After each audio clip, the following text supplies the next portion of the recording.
Hello, everybody. We are back. I was frantically trying to eat my ramen. Or noodles, I should say. The yakisoba. Hold on, one second. The code is live. You can hit the code button now, though. Hello, Mesa Duval, Iliandris, Day Morin, Sergeant, Shodan, Loki Grummer, welcome back. I hope you're doing better. I hope recovery is going well. Hello, Shevik, Delcoon. Delcoon, 85 steps across the quad. Running. Shevik's 5 steps in. It's all good. I got caught by the Dean. Hello, Craven, Mighty the Turtle, Essator, Lee, Artoffelnund, Elitist, J-Dog, hello. Thank you for the bits, Mighty the Turtle. Calm Chaos Collective, thank you for the follow. Welcome to Grudge Keepers. Along with Matrix Llama, who followed a couple hours ago, but hey, wasn't even live yet. Appreciate it. Hey, Lucky Rider. Hey, Mango. We are back on the new account. I started Grand Torment. This should be tier 8. Over the weekend or yesterday. We gotta get our second run in. We finished tier 7 just fine. Wild stuff, folks. Oh, Snug's on sale for actual cash. Snug the Spectator Familiar for actual cash. One of the few actual cash things in the game, and it's on sale. 1 penny off of 420. 1 penny off. All right, let's we don't have to go forever here. Right? It's just 8:25. All right. Get some music going. So yeah, we're on Grand Torment. I think that's 8. Someone can tell me. I tried to make sure we were on the next one. That should be the green horned heads. I don't know. Chemo and raid. Yeah. Gotta do it all. Just take it easy. Let your body recover. Yeah. No one uses cash anymore. I think I have bills in my wallet. I even have change over there, and I'm like, yeah, I never use it. I never use it. Never. Hey, high explosives. All right, got a little bit of news left. Today's Monday, so that means for this account we got some patron stuff to do, but we got to get this out of the way first.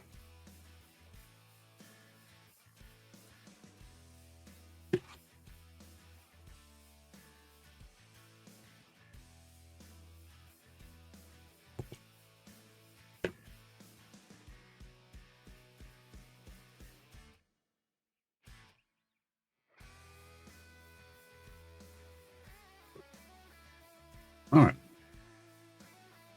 Finish the noodles before they got cold. That's an achievement.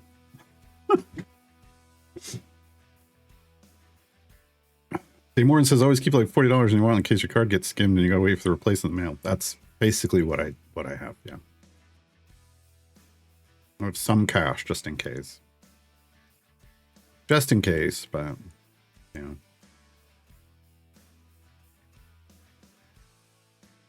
I think I used to pay with cash more often, and then the pandemic started.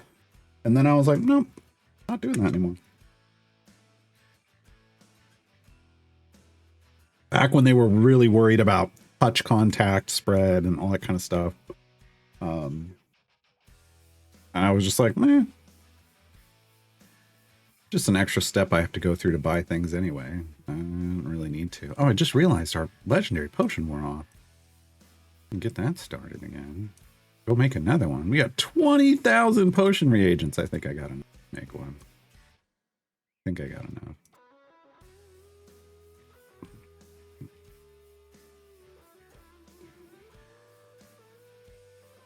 Luckily Gomerl asks, my second favorite show ever coming back. I want to write more songs. It doesn't seem like it. They've really moved away from streaming as part of their marketing and promotion for the game. Yeah, I mean they don't even have a lot of streams at all anymore. Dev Insights is currently down to once every other week. You know, Mars' Guiding Hand is on a couple times a week, but like sometimes it gets canceled because he's too busy. Looks like Formation Save's happening this week, supposedly, but that's the only one Sean does. Yeah, and then there's me. I'm still got the Saturday show. I got the tutorial show that I'm doing over there, but that's it. So we'll see if they have, you know, any changes to their programming schedule coming up this year, but it's still kind of the beginning of the year. I know it's February, but it's still kind of the beginning of the year. That reminds me, Thursday I have a meeting with Dylan, so the stream will start a little late on Thursday. And Yami Master and Baumkratz, thank you for the follows. Welcome to the Grudge Keepers.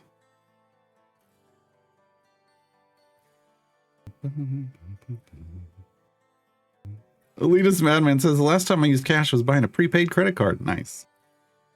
Nice.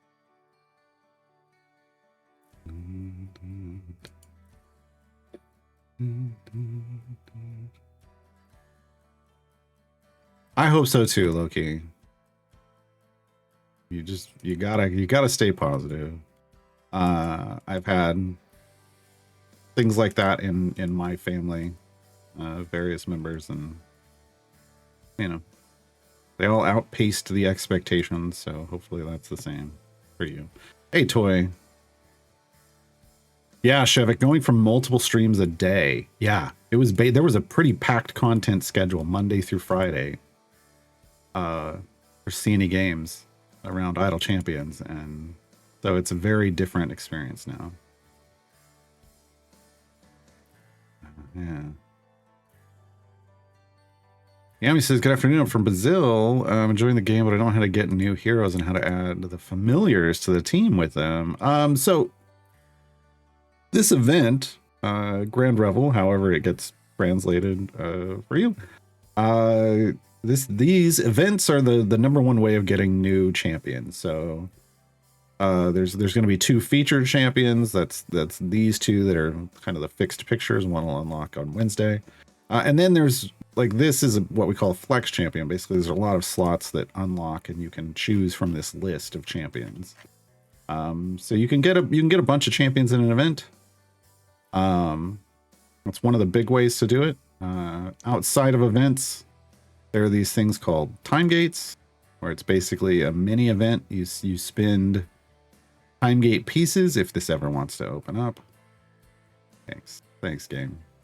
You spend time gate pieces over here. We need to do this week. And you can go choose any event champion, as long as it's not in the current event, because they'll make it so that you can't get the current events, because you can just go get them in the event. But any of the champions you might want to chase, right? These are some of the big ways. Also, once you get a few adventures under your belt here in the Sword Coast, Tales of the Champions opens up, and there's currently a dozen champions available here for you just to go fairly easily get and unlock. The hardest one to unlock is Hank. His boss is a nightmare, but everybody else pretty straightforward, just to go unlock them and get them. As for familiars, once you have access to them, it's these little folks out here. You can, if you're on PC, you can hold down the F key and then just click onto a box to place a familiar. Otherwise, you can click and drag from here. Yeah. I don't know how all this works on consoles. I've never played in consoles, so. Then Miles says, Germany still likes to use cash for everything. I carry a bunch of euro at all times because I don't want to get caught in a place that doesn't take cards. Yeah, I could understand that. I don't go anywhere that doesn't take my card currently, but I think now with them here in the US, we got rid of the penny. We're not making the penny anymore, going out of circulation. And so that changes things. And everywhere that I've been that has signs up about it says we're going to round up in your favor. But yeah, I just use my card.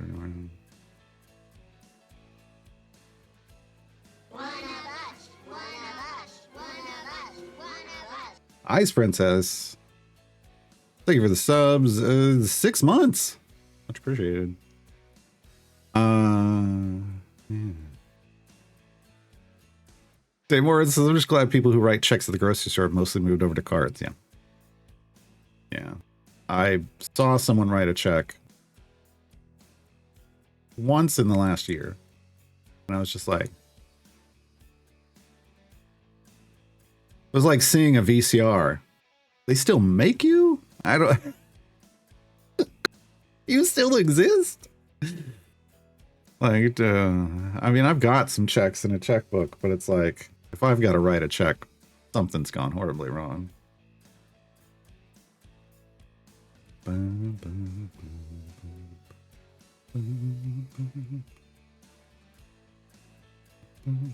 Ugh.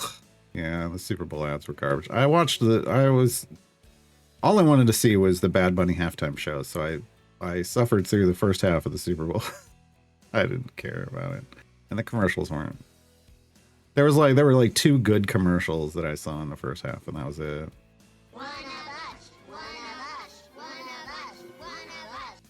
I don't know what happened. Loki, welcome back. Thank you for the subscription. That's what happened. My Twitch is now not telling me. I have to look at the alerts. Moobot says Canterfy also subscribed, and somebody else. Yeah. Moobot's probably catching it better than Twitch is right now. Utalo. Yeah. I don't know what's going on. I don't know why it's not popping up. Blame Twitch.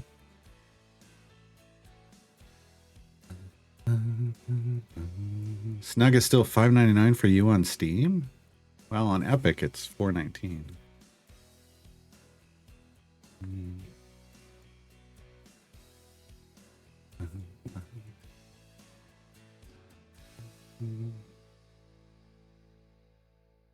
That makes sense, elitist. Yeah. Look, yeah, if there was some place that, you know, was worth my time that only took cash, sure. That's where I'd have cash on me, but I don't know. I don't know the last time I used cash for anything. I mean, it's got to be at least 6 years ago. Right? People still make turntables. You know, record players, turntables, however you want to say. Yeah, those are coming back. People are getting back into their physical goods era.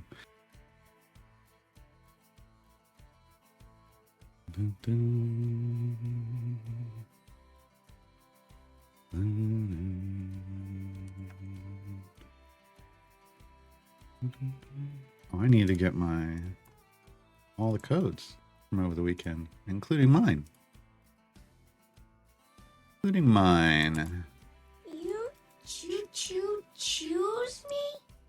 Hey, the hype train started. So there were a lot of subs coming in. Hype trains go up in level based off subs, gift subs, and bits.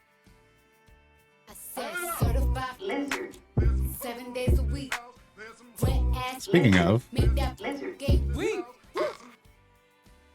you for the lizard, Delcoon. 100 bits or more, and you get one of 11 potential lizard clips and 1 clip that isn't a lizard. 12 options. Act like an angel, dress like lizard. Oh, the girls like lizard, lizard. Oh, the girls like lizard, lizard. Oh, the girls like lizard, lizard. Oh, the lizard girls.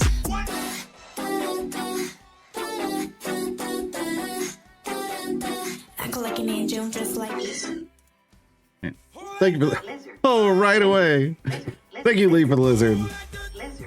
Idle Duck let the lizards out, apparently, this time.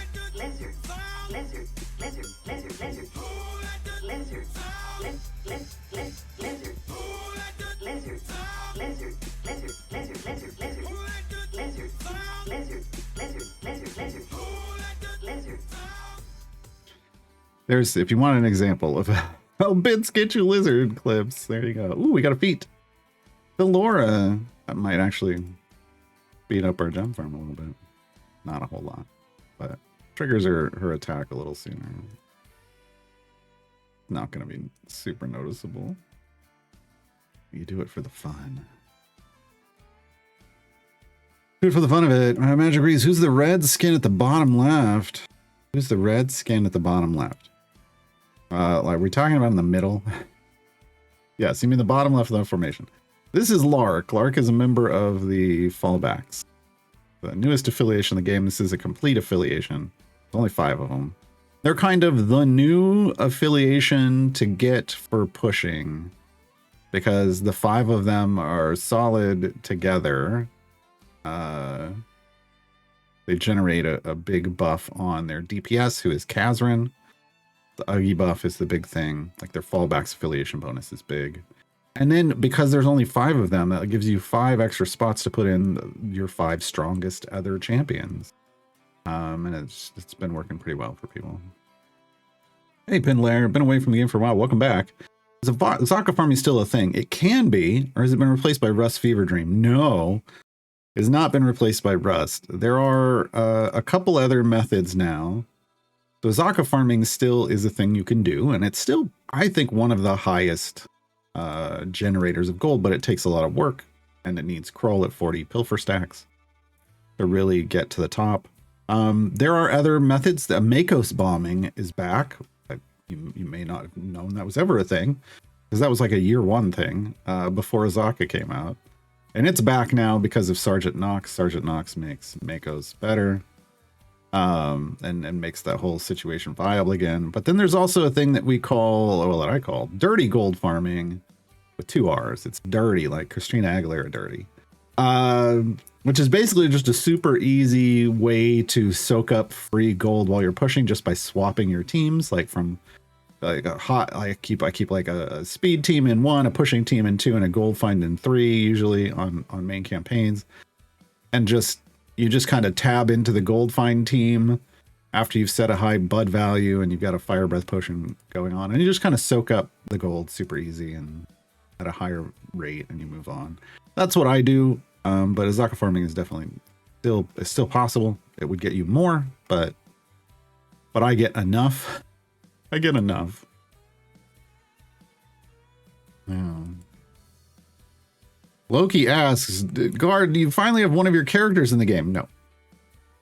They confirmed on a Dev Insights that's never going to happen. Basically, they consider me an Idle Champions community member, and as such, if they were to put one of my characters in the game, then other community members would want one of their characters in the game and would get upset if they don't get one of their characters in the game, and they don't want to go down that whole rabbit hole of what's going on there.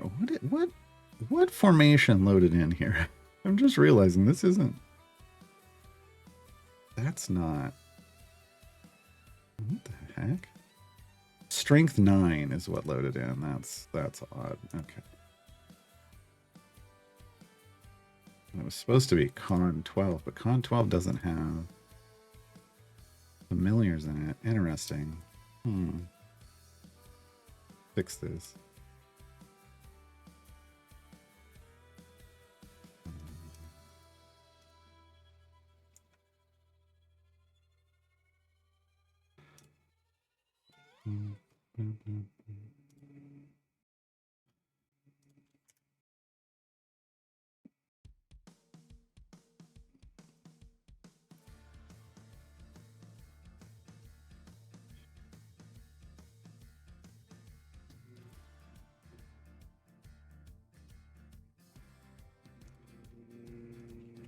Okay, I think that's better. Wait, no, she had a couple.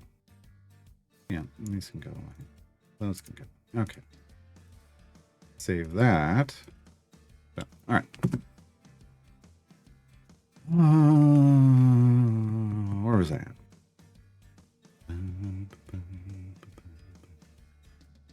Like what it says, I pay the water and sewer bills by check because the online services charge fees of multiple dollars. 15% of the bill? That is ridiculous. That's absolutely ridiculous. Toy says, I was here for the lizard at 26. Yeah.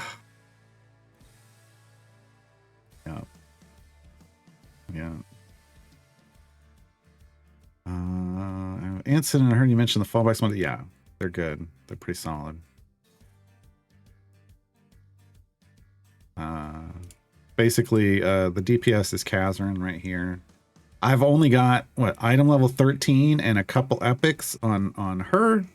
I think 3 of my fallbacks are like in the item levels in the teens. One is just under 100 and one's higher. One's 183 and full epic with legendaries. But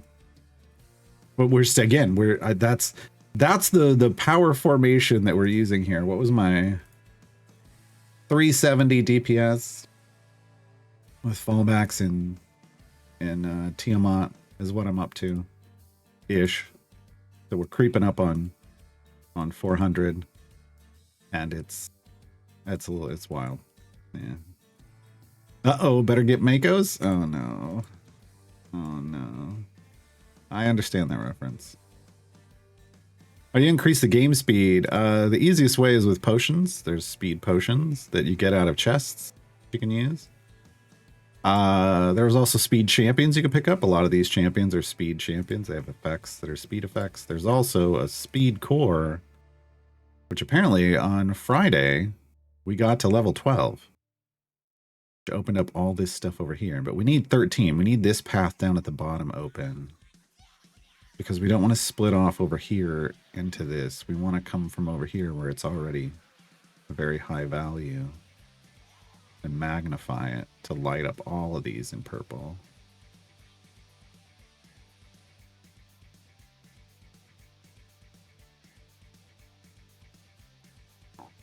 How many grudge coins do you need to spend to bribe the devs? That's not gonna happen. It's not gonna happen. On 12 push. So here's a fallbacks formation.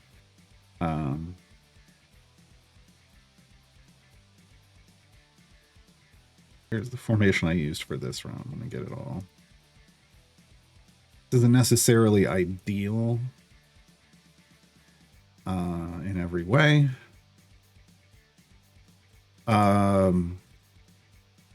Dragonbait's the weak link here. We got another new champion in King of Shadows. He pairs really well with the fallbacks.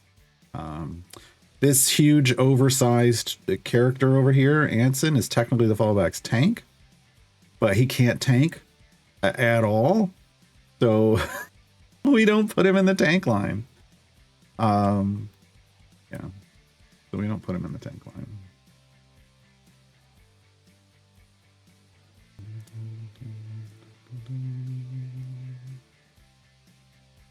But they do well. And it's all built around this Uggy buff, which is... nope. That's not right. She doesn't have Uggy. Okay. Uggy has to be on her. There we go. Uggy is this little Odiug down here. And that's the affiliation buff. You have to move them to the right person. There we go. E52 buff off of Uggy. Along with everything else that they're doing. The affiliation buff is basically E52. The Bud Shack is a little old place where we can get together. E52s. Thanks. Yeah. Mars was a community member, has characters in it. Not the same thing. Mars works for them, and as part of Mars's job, gets to suggest characters. They're not Mars's characters, though. These aren't characters Mars was playing in TTRPG shows. They're characters created for Idle Champions. Mars had to help in as an employee. Hey, Star Chaser. That's different. Now the dust is settled, what do you think of Kyre? I mean, I don't know. We need to take a look at Kyre again, because they nerfed Kyre after saying that they weren't gonna, that Kyre was just fine. So apparently there was a bug that had Kyre acting as if they had 50 stacks when they only had 25. And on a multiplicatively stacking ability with pre-stack modifiers. Like, so item support that buffs pre-stack modifiers, that's a massive difference. So we need to take a look at Kyre's buffing again. But again, Loki, it's not, Mars doesn't have any of his characters in the game. Mars works for Codename Entertainment and helped create champions for the game. That's different than like Mars, Storyteller Mars, Marsire Esquire. I can't remember what his last name. That character is not in the game. Mars doesn't have any actual characters in the game like that Mars plays in TTRPG. Mars has helped make characters. That's different. Hey, Dance Lover. Can't use Kazrin since trials need strength. Your trials, right? Sure. That's when I use Karlach, right? So Karlach is my backup. Okay.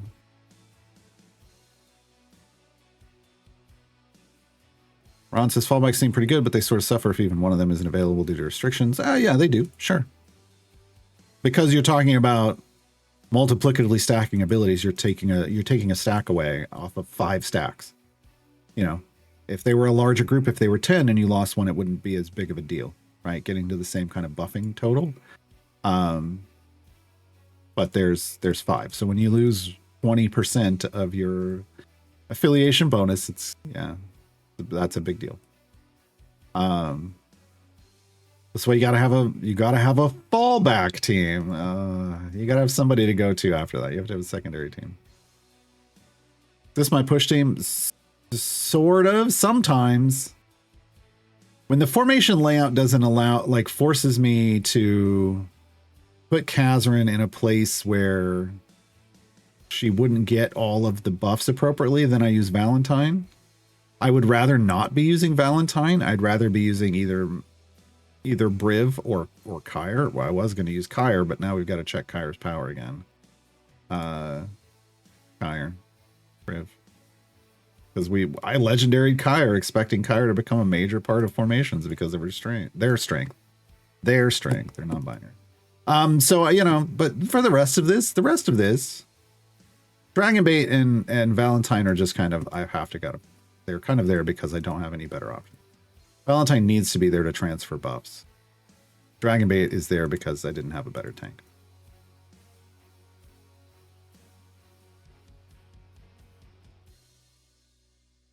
$370 DPS on trials in this count is 1 to 2 months old. I mean, we're on day 52 of actual play, but yeah, I mean, we started it December 1st. Or so around there. We started in the early part of December, I think. Yeah, around 2 months.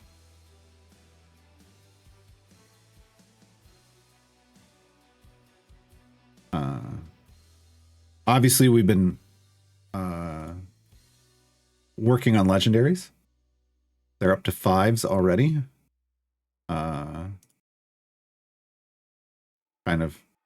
Rust is a swap in this sometimes when I can use someone other than when I don't have to use Valentine and bring in another tank. Rust is usually in. But you know, where I have epics, we have put level 5 legendaries, and now we're working on boosting those 5s up higher. So we're on the second phase of the push. The first push was to get all the legendaries I had up to 5. Second phase is then to get them up to 10, but you tend to stop at 7 along the way.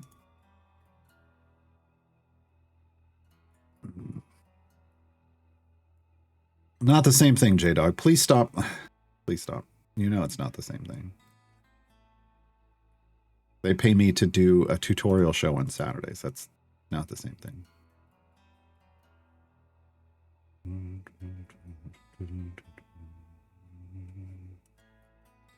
Ron, didn't know until I saw you using her the other day. I guess I should have wanted Valentine getting all my positionals and my primary DPS, but maybe not getting them.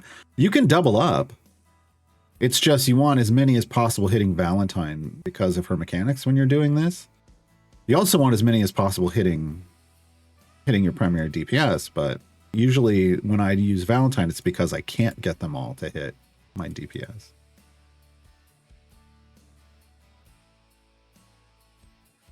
Are captions off?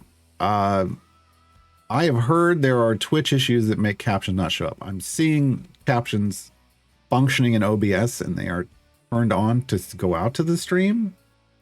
No, I just clicked the close captions button and they're there. So you have to click the captions button on Twitch to get them to show up. They're not baked into the stream anymore. That program, You couldn't possibly be any dumber. You go and do something like this. And totally redeem yourself! garbled for life, has redeemed himself. They're not like the thing that used to bake them into the bottom of the stream. That program went away, and I never found one that was good enough to replace it. So now it's through a plugin in OBS, and then that means you hit the button on Twitch to make it work. But sometimes I'm hearing that sometimes it's not, Twitch isn't doing it right. Why am I not seeing Calyx's mental projection in the background? I don't know. Calyx in a different party in the front line? Don't they have to be in the front, or they just have to be in a part? I don't know. I don't use that part of Calyx, so I don't know. All right, I got my run done. Yeah, it's fine. Those are fine numbers. We should be fine. We got 19,000 DPS already on day 2. I think we're probably good. All right, it is Monday. Monday means we need to do... Mondays is the day I do one patron variant for each patron. Where were we at last time? We were in Zerixis. We're in Zerixis, and we're looking for now... We were doing some shorter ones. Anchors away. This one. Every 5 seconds, a random champion loses their footing and flies off the deck. For 10 seconds, they're stunned for the duration. These are going to be quick and dirty. I got to do the non-patron one, and then we'll do the patron ones. Oh, and I have a formation set up because we did this last week. Awesome. 450. I mean, that's an easy 15-minute potion. And anchors away. Away we go. And anchors away. But yeah, hold on. Let me look at. Oh, I don't have Calyx, so I can't tell you how Calyx works. You'd have to check Calyx's guide. I think they have to be in a specific position to send the mental projection to the other. I don't know.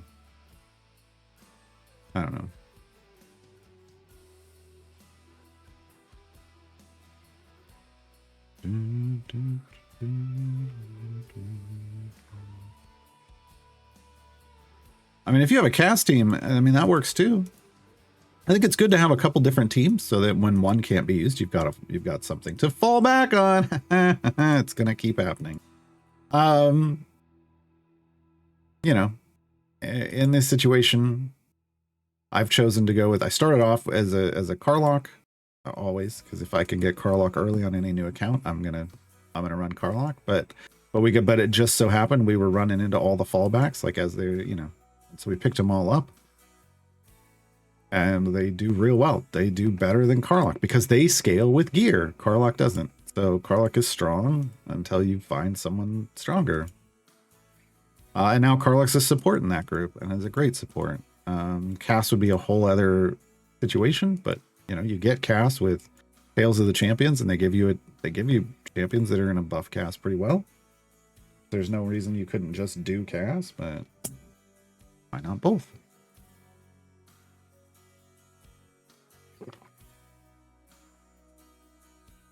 Marsire Eskliner, that's it. I said Esquire, but that's a whole different Mars.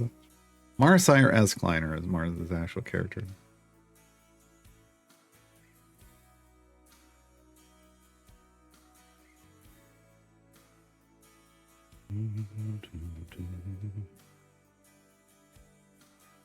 Sandhorse supposedly kind of scales very well with 1,000 item levels.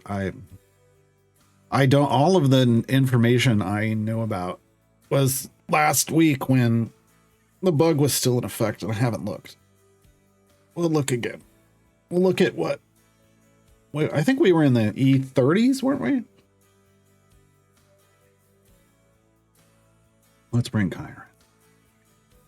I said, let's bring Kyron. We were like in the E30s before. So let's take a look at just randomly throw them in. I'm not even going to move them around. E16 Radiant Soul. Up into the E20s. So we lost 10 orders of magnitude. So they're not huge anymore. We got 7 stacks, pure soul. We're also not somewhere where we're seeing this ramp up all the way, I don't think. No, we are 25. Okay. So yeah, that's a pretty big hit, but it's still a solid buff. I mean, if we look at Briv's only given E4, but we've only got 5 stacks, right? But Briv's there to tank, not buff, right? So the better comparison would be like, how do they compare against Valentine? We'd have to try them on Valentine.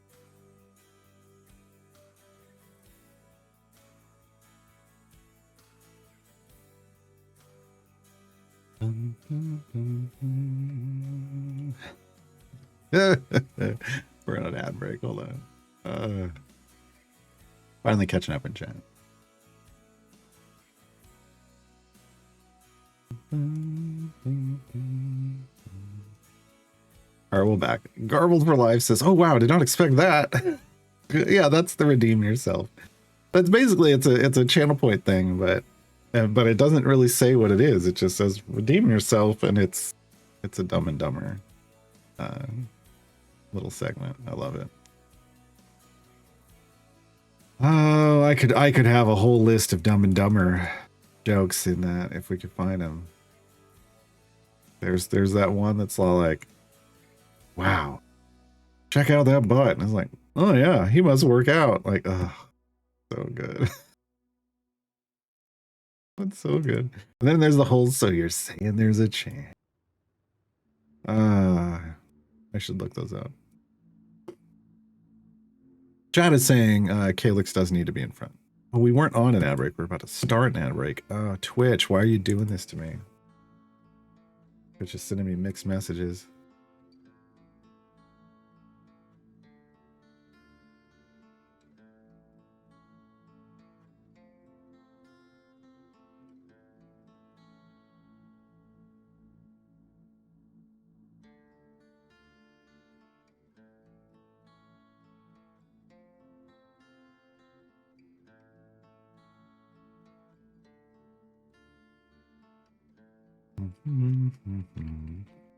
Hey, Bunstam.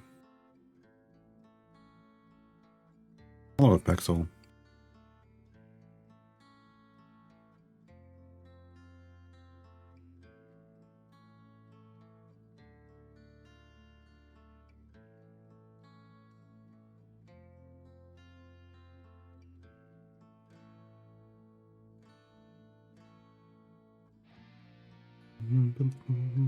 Did I get my weekly disappointment? I haven't turned that account on yet. So, hold on. I don't even think I have patron currency on that account.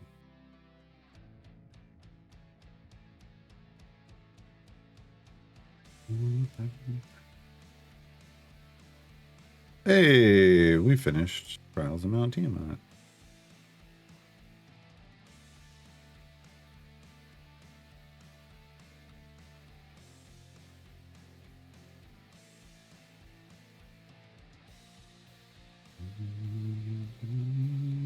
Okay, I don't have any currency for Mert.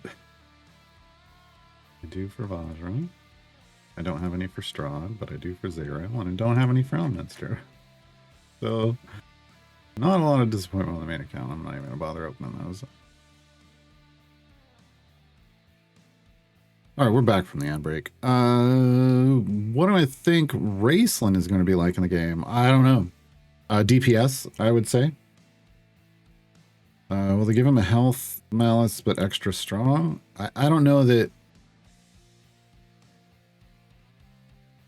Like, a DPS is a squishy by design. Like, DPS champions don't have health anyway. They get it from health share from other champions. It would. So I don't know how they would represent that in a way that makes them usable. Like, you could give them an ability that says, well, they don't get health share from other champions, but that would be horrendous in this game because AoEs can just AoEs would just wreck him. So I don't know. To do Sturm, will he count as dead for death? I don't know. I don't know any of these characters. I want to be very clear. I never read these books. So I don't know. All I know is we looked up Raceland on the wiki. I read a little bit about it. But yeah, I don't actually know anything about these characters. All right, now we're doing Mert's version. Why did it not? There we go. Oh no. Come on. Start. Someone isn't. Oh, right. We don't get her, so we have to add somebody else. It may as well be Dragon Bait. Right?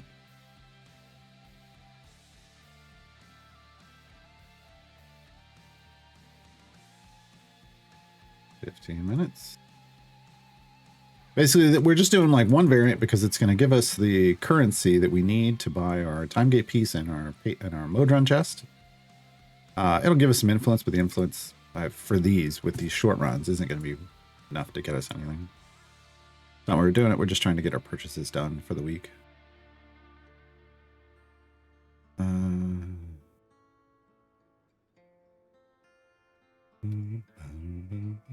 Leandra says, I got around to using a time-gated Volo at item level 1. He buffed on par with 140 item level King of Shadows. Volo can be pretty big in the right formation.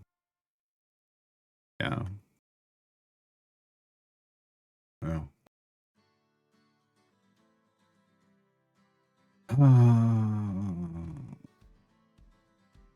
Yeah, I don't to talk on the Calyx. I don't have Calyx, so yeah. Maybe Rayson will be strong like Jamila. Oh, rude.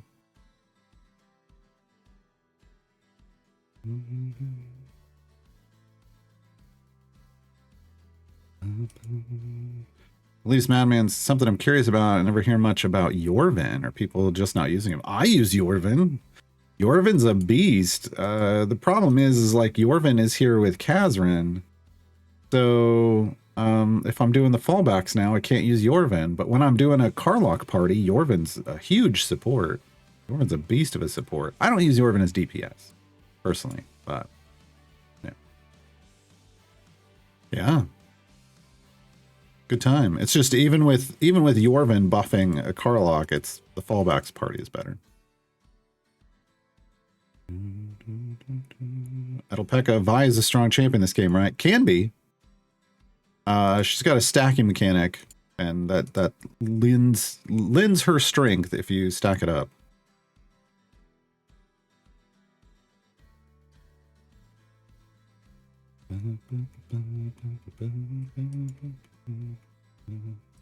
Heretic for not having read the books. I just didn't grow up with them. I grew up in rural areas. I moved, like, by the time I was 18, I'd lived in 9 different places and gone to 9 different schools.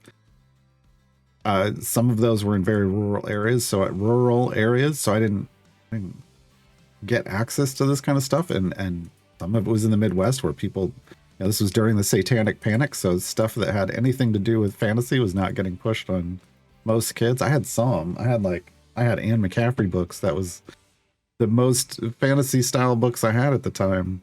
And then when someone kind of like maybe my junior, senior high school in a different state and a different school introduced me to D&D type stuff, it was Forgotten Realms stuff. Like the Dritz books. So that's where I spent my time. I had a couple Ravenloft books, but that didn't really catch my interest. Tried them out. Never tried the Dragonlance stuff out. So yeah.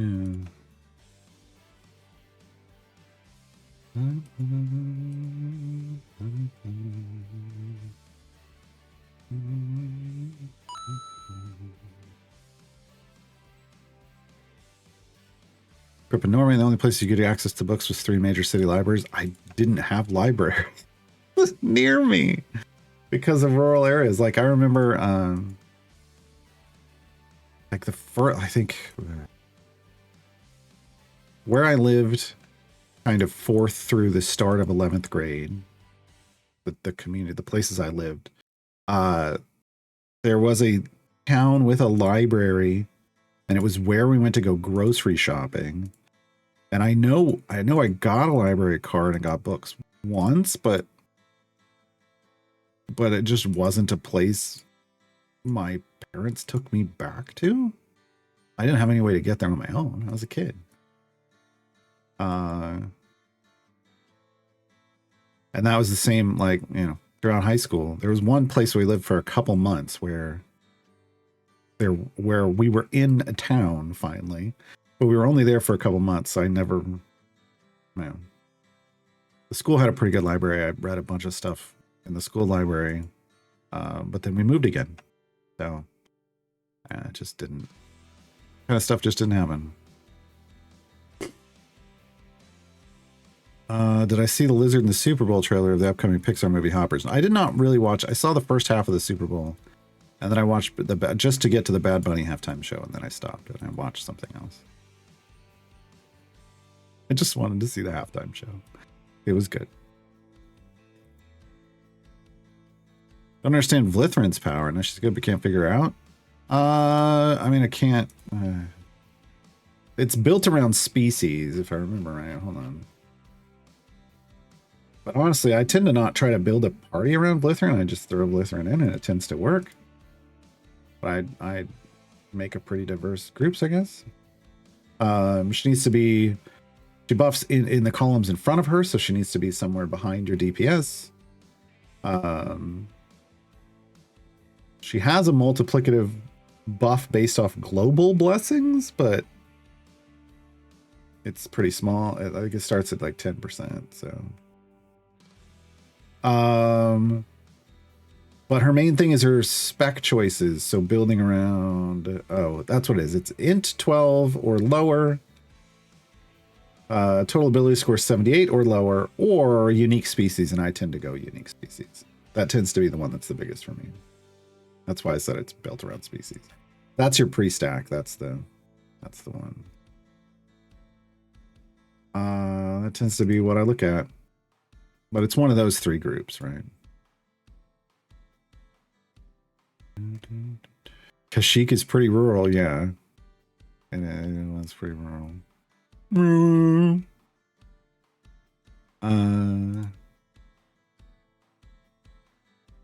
But yeah, our like the elementary school that I went to up to the 8th grade was kindergarten through 8th grade, and it had 100 kids in it. So there wasn't really a library there that was of any size. It was most notable for the collection of Hardy Boy and Nancy Drew books. They had a lot of those. It was that kind of school. And I mean, the library at the high school I went to was a little bigger, but nobody was really, like, there wasn't anyone introducing me to stuff. Like, I just read whatever my classes, you know, my honors English classes introduced me to, and no one else was like, oh, there wasn't anybody going, oh, you should read these. Like, I didn't have those people in my life. Yeah.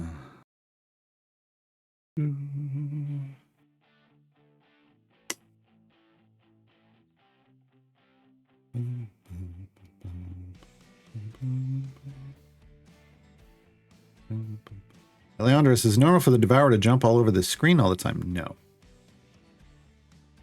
That is not. Devourer usually is either a stationary enemy. No, the Devourer is usually just a stationary enemy, usually. Or they walk onto the screen and stop.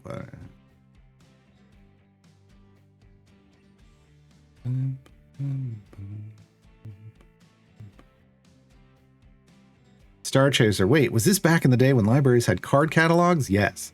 Books were checked out by stamping a card with the borrower's name and date due back? Yes. There wasn't internet? Correct. Correct. This was the 80s. And the very early 90s. I was more than 10 miles away. Yeah, I mean, when I went to high school, when I got out of the 8th grade and I went to high school, My commute to school was 45 minutes. 45 minutes to an hour. Yeah. And then and that was like freshman, sophomore, and start of junior year. And then for 3 months in junior year, I was at a school where I was like 10 minutes from school. Could have walked. But then I quickly moved to another place where it was half an hour by bus or car to get to school. Yeah.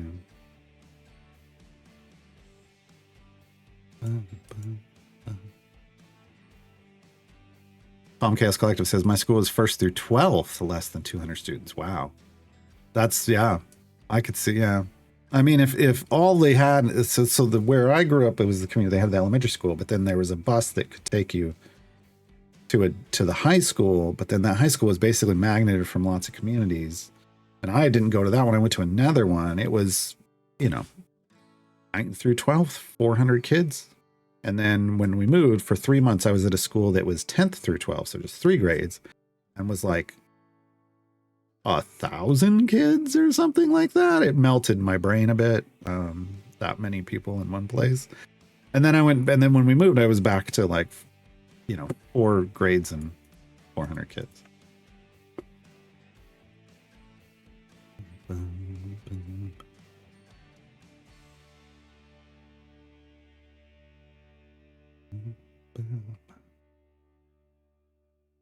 All right, there we go. Arts is done.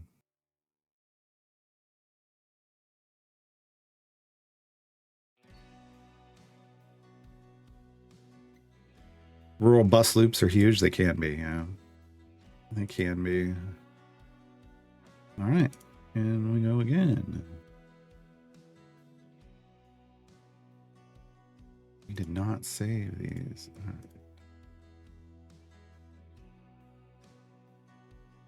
And we need to replace one. Oh no. That's not great.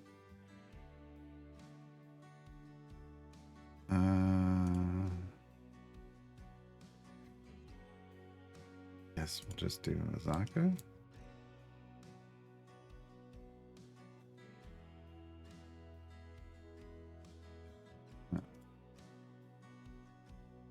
Not the greatest options here.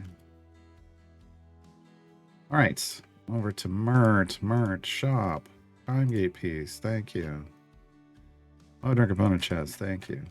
And we can afford 1 patron chest. That's it. Did we accumulate enough for perks? Not really. Dump it there. All right, what do we get from this Modron? The Mert Modron chest is kind of garbage. This is not a great tea. It might get used somewhere. Did we get anything? No. Thanks, Mert. Gotta do it, though. Gotta do it every week. Every week. Where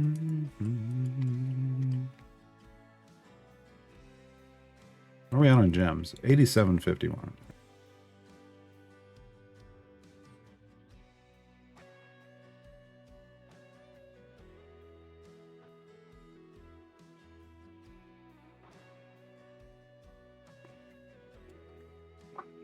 So we've been slowly working on updating the new player reference in a document on my computer. It's not updated. If I made the changes to the live version, it would be unreadable as we edit. So it is just vastly changed. We will continue working on that this week.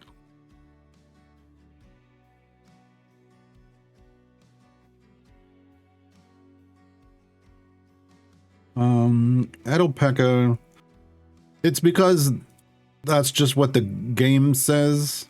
I'll be going through and reviewing all the champion guides, and if I remember, I'll remove that note about the Dark Urge not being eligible for Elminster after a certain date. It's just that's the way all the champions read when they get introduced. They get 3 years from their launch date. But yes, he does have the ability to be in all of them.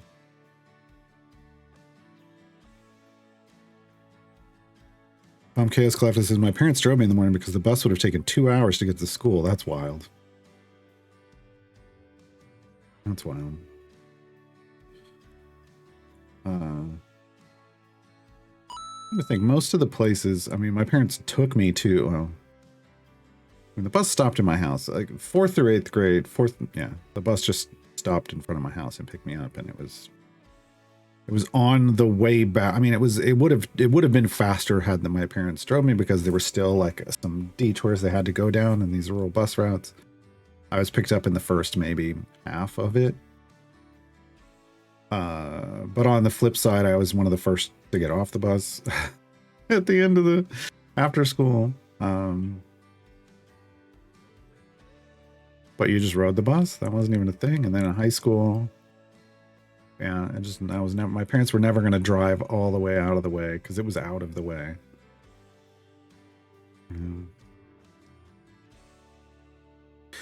Prim says Human with event bonuses is fun. Yeah, I mean, if you get Human and you get their event buffs, there's some fast stuff there. If you get that buff, that's the thing. Like, so if we go over here to Human and we look at their buffs, you got to get here. You'd have to clear tier 3. Arguably 2400% was too much. Like, this should have been a smaller number. But yeah, it makes their speed effect. If it's not capped, it will cap it. It makes their speed effect, well, it basically blows it through the roof. It gives them a very strong speed effect. So even if you don't have gear, you're going to get a very nice buff. But you got to be able to complete tier 3, or else you won't even get it, right?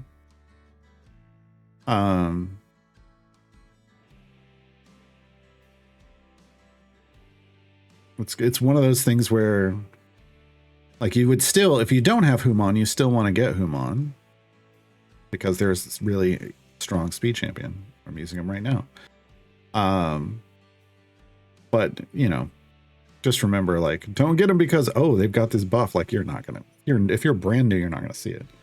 On this account, I would see it, but I don't know. It might be worth it. We may end up flexing Human on this account before the event ends.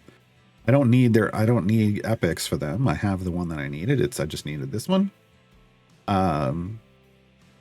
But that buff would be huge for our gem farming. Your school's on the way to their workplace. Oh yeah, you got real lucky. Yeah. That was never how my schools were situated, unfortunately. WBR Berry, Weber Berry, and Teojor. I'm not sure how to pronounce that. You can let me know. Thank you for the follows. Welcome to the Grudge Keepers.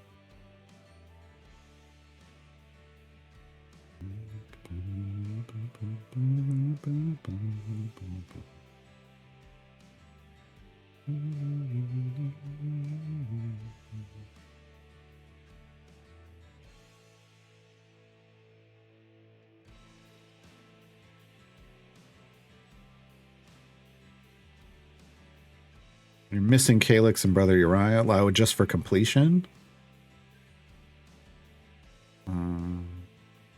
I mean, you can flex Human instead of Brother Uriah and get Brother Uriah for a time gate. Coleman says, I'm a new player. Welcome to the game, but got a few Human packs, etc. Is it any kind of realistic to get the tier 3 buff before the event ends? I don't know. I don't know how new you are. If this is your first event, then probably not. But if you've got a few events under your belt, you've got a bunch of, if you got the Tales of the Champions, like remember, this is a day 52 of an account. Even when we were back in day 40 something, like the early 40s, late 30s, early 40s of days played, we fully tier 3'd. So it's, it's something that there's a chance, but there's no way for me to know.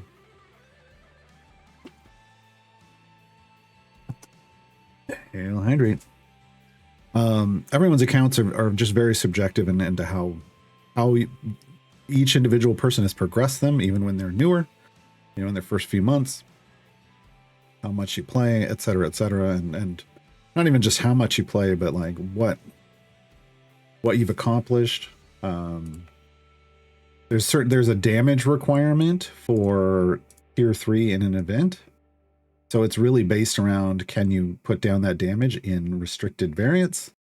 You need your bud needs to be 269, E269 or higher, even restricted. So that's this number down here. Be able to complete the tier 3 stuff, like tier 3 variant 3. So, if you're throwing out that kind of power or higher, you've got a chance. If you're not anywhere near it, then I don't know. I mean, there's still a couple weeks. You got 2 weeks left. You could gather power, but in the next 2 weeks, eventually get there.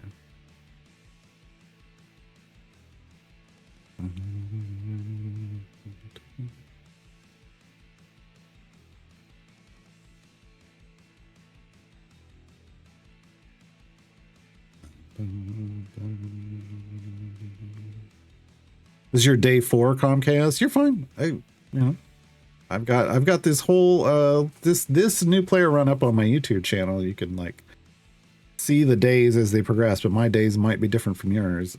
I'm working on redoing my new player reference so that based off this run, so that people will have a better idea of how the game progresses now.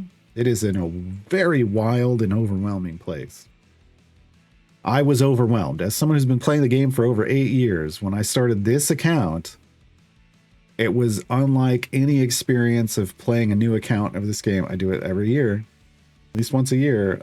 It was unlike any other experience I'd ever had. Everything was different. So I'm trying to distill that down to help people. It's just going to take a little while.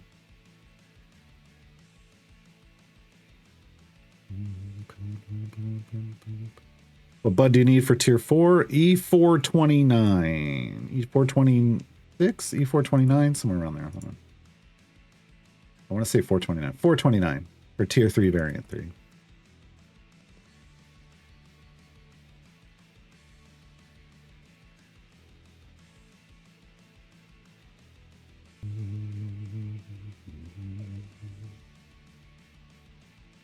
E426 moves the boss health visibly. I do. I have E429 because of, I don't know. Well, you have to remember, I'm talking base area health, area-based monster health. And the boss's bump for that. But if you have anything that reduces health on enemies, like there's a node in cores for that at times, like this one. Then that changes the numbers down. So the numbers I put out are, your goal, but you might beat it if you're a little lower.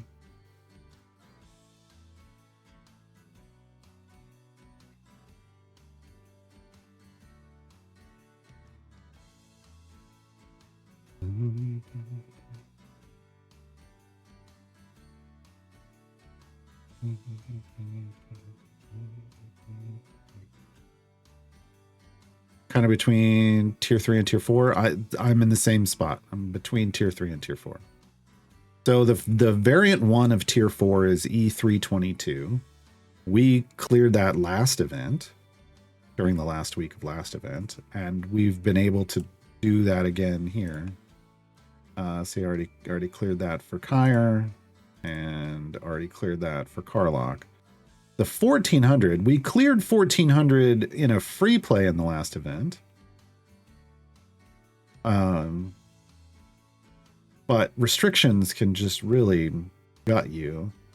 And so the challenge, we tried that here with Karlach's, and the problem is, one, we lost a champion because of Clive taking up a spot in the back.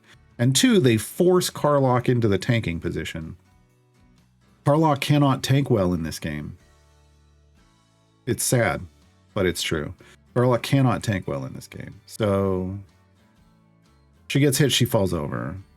She's better than Anson and Eric, but she's just not a very beefy tank.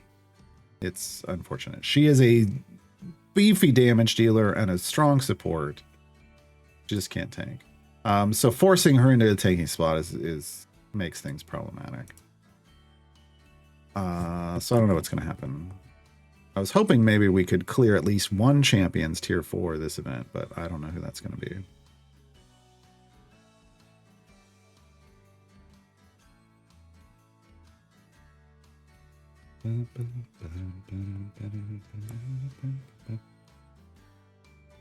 Tires is easy.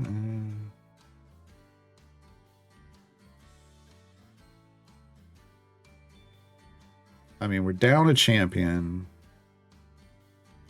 And you just got to hope everybody stuns. Right, so we might be able to do variant 2 here. We'll see. The formation layout is not great for the fallbacks is the problem. And this one is the limited champions could be a challenge. We'll see. Can you stack tanks behind her to push her health higher? Not really. You get most of your health share off one extra tank. Adding another, it doesn't matter. Like, you know, whoever has the biggest pool of health and then that shares their health is the only one that matters. Everyone else is going to come in less than that additively. So, so stacking lots of tanks doesn't really help. You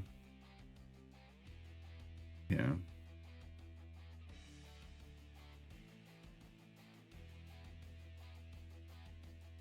Carlock can't tank. How do her buffs work? Well, she buffs the column she's in and the one behind her. And then it's based on her rage mechanic, and she gets her rage when she's hit, yes, but also when she hits. So yeah. So when I'm running Carlock DPS, I'd never put her in the front because I don't want her to fall over.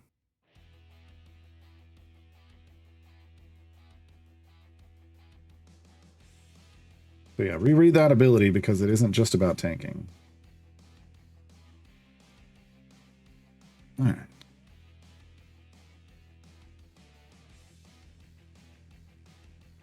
Go now on to Strahd. And that didn't load in either. Oh no. We didn't save it either. Problematic.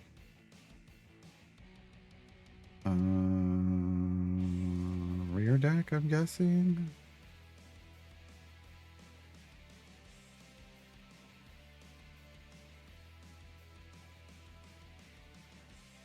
Looks like a cast formation. We're still missing a champion. Who do we want? No one. Wonderful. No, we're doing. We're gonna have to do Kyre.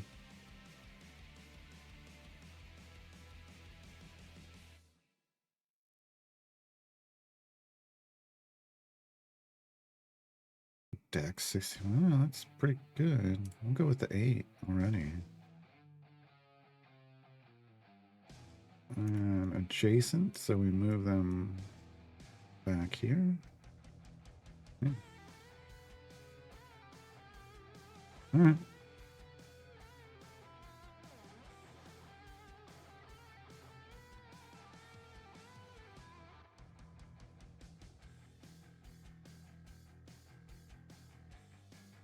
And away we go again. All right, let's go make our purchases.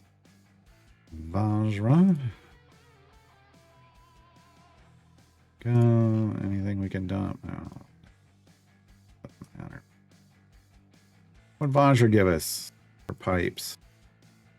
That's good. That's good too. And this is good. Right. Vajra did better. Vajra did better this week. I should open these up. 2. 1. 4. 1. All right. So yeah, pin layer. Carlock's mechanic stacks from attacking and to being attacked, so I rely on the attacking part.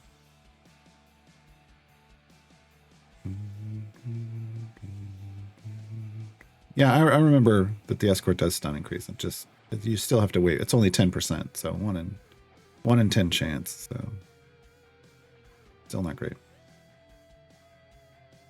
First event for common, yeah, not near that budget. Yeah, then you're for your first event you could clear tier 1 and tier 2 probably pretty handily by the time the event's over. Like if you don't have all the Tales of the champions yet, then you do that, you know, in the next over the course of the next couple of weeks, and you'll have the power to clear tier 2 for sure.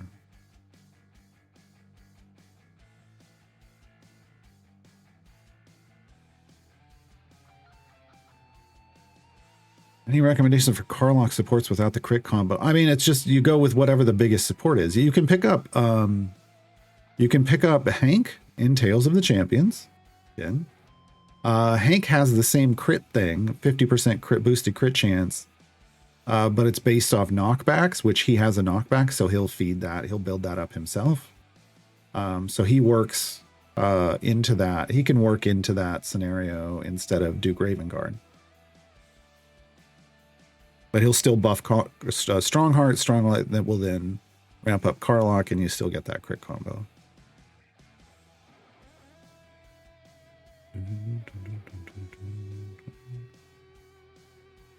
So yours is E23 at 147. Yeah, it's dropped about 10 orders of magnitude after the change for my account.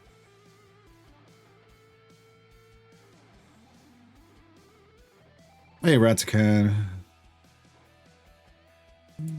But it's, yeah, comment, it's tactical advantage specialization, which is, I think it's his second spec choice, with the one where it's just 2 options. So instead of the dragon one, you're choosing the left-hand one. And that's the crit chance boost.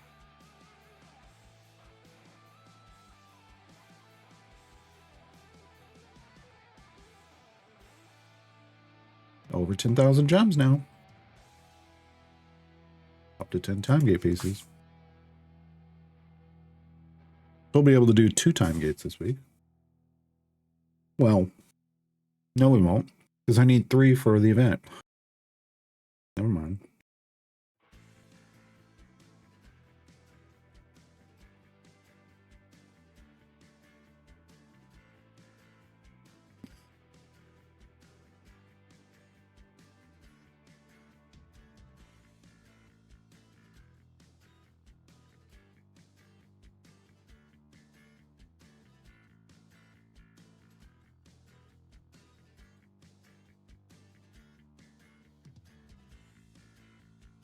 Power says I got Kron to set Bud in your Mert patron challenges, but every speed champion in your team out buds him. Sounds like the formation is built wrong. Because Kron can be a... Well, you got to remember Kron is a support, but you need to... He's a support DPS. I think he has a specific spec for DPS. Hold on. They changed Kron. Because he's a buffer too, you have to make sure you're giving him his damage. So.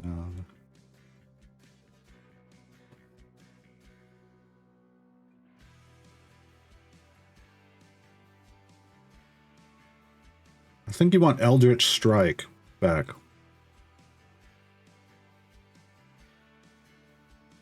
Because otherwise he's just going to buff too strong.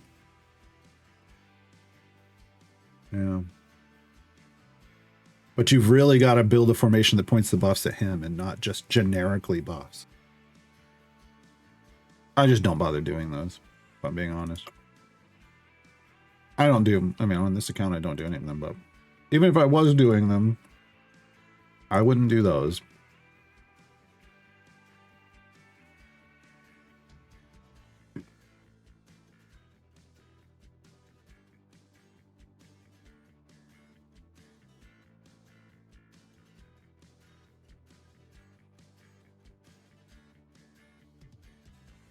Well, that's another way to do it, you know. Just level the speed champs to their speed ability, but then level Krond all the way up. I just don't do that stuff. It's too much work. Too much work. I just do this. I'll do my, if I want currency, I'll just go do variants and some currency and call it. If I had more familiars, I would do free plays in the background, getting the easy stuff. We started this account off that way. But now my familiars are at a number where I just want to fully automate a party and not worry about background stuff.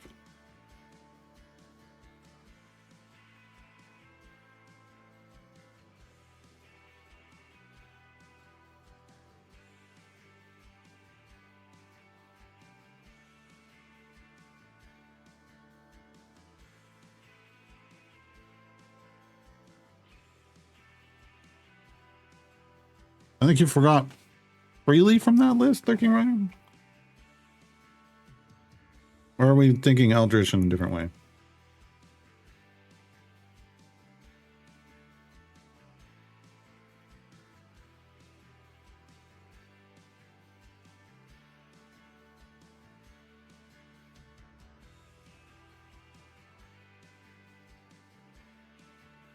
Garbled asks, is it still difficult for early game players to get mode run chests? You're out of the early game. Yes, because you're not like, you're out of the early game really fast. So it doesn't really matter. Like, yes, but it doesn't really matter.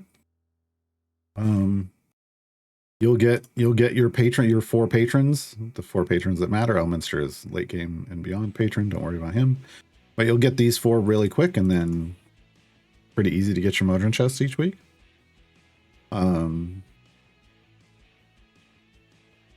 I feel like what you're more limited by with the current state of the game is how quickly you're leveling your Modron core. So, you know, I'm at 12, but let's be honest, like, I don't think I've changed this much lately. I mean, we were able to get to like purple flow pretty early on. Hold on, we got them saved in here. Where was it? Is it 5? 5 was mostly purple nodes, which was ridiculous.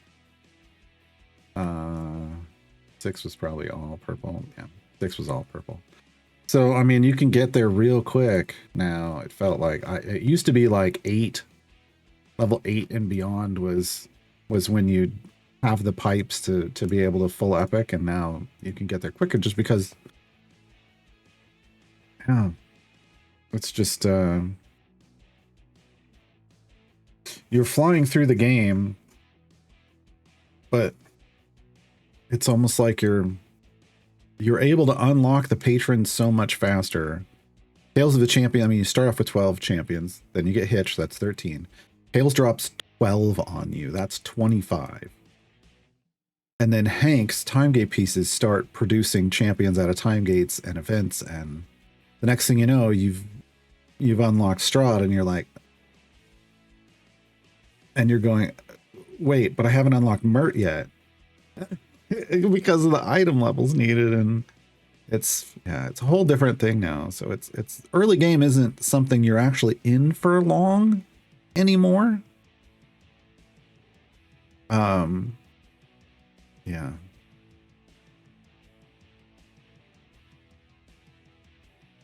Probably not the answer you want to hear, but the game has really changed. The start of the game has really changed. It's overwhelming. There's too many things to do. And so the new player reference is trying to give some direction to that, but honestly, there's so many things that are going on. You could go down a rabbit hole and focus on something, and it's totally fine. It may not be the most efficient progress, but it's gonna be fast, but it's still probably faster than what it was before Tales of the Champions arrived.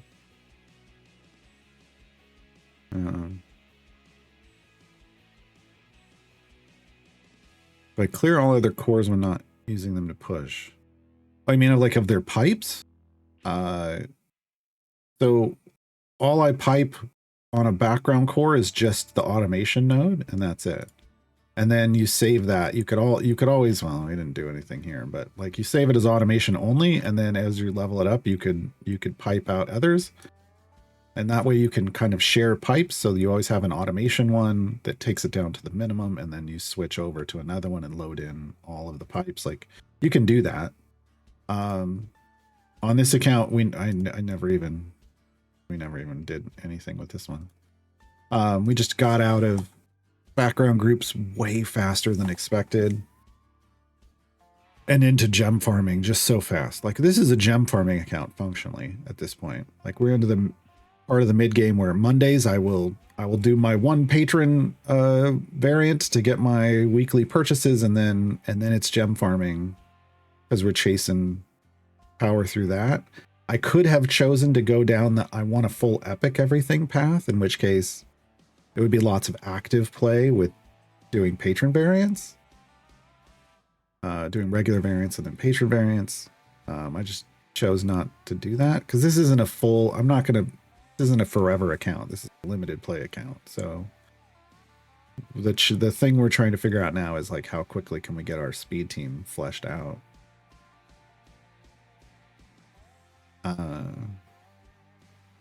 But yeah, pipe sharing like that's kind of what we refer to it as, or I refer to it as, is sharing pipes by having an automation only loadout and then another one that's fully piped, and then you just swap between them when you're trying to change your cores. Absolutely.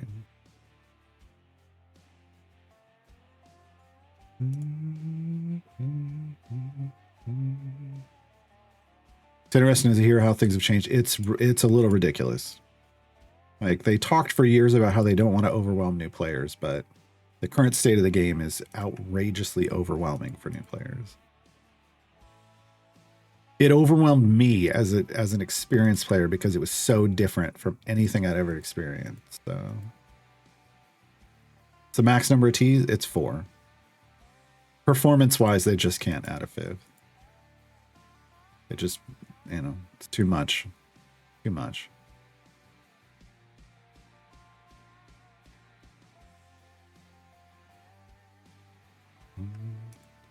So like, even for, so I don't know, even like basically what they're basing it on is like consoles, I think.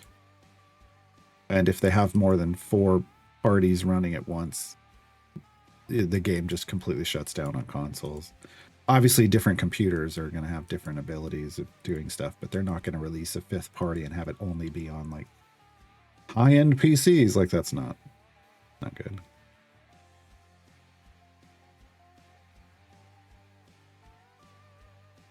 And we go in 600.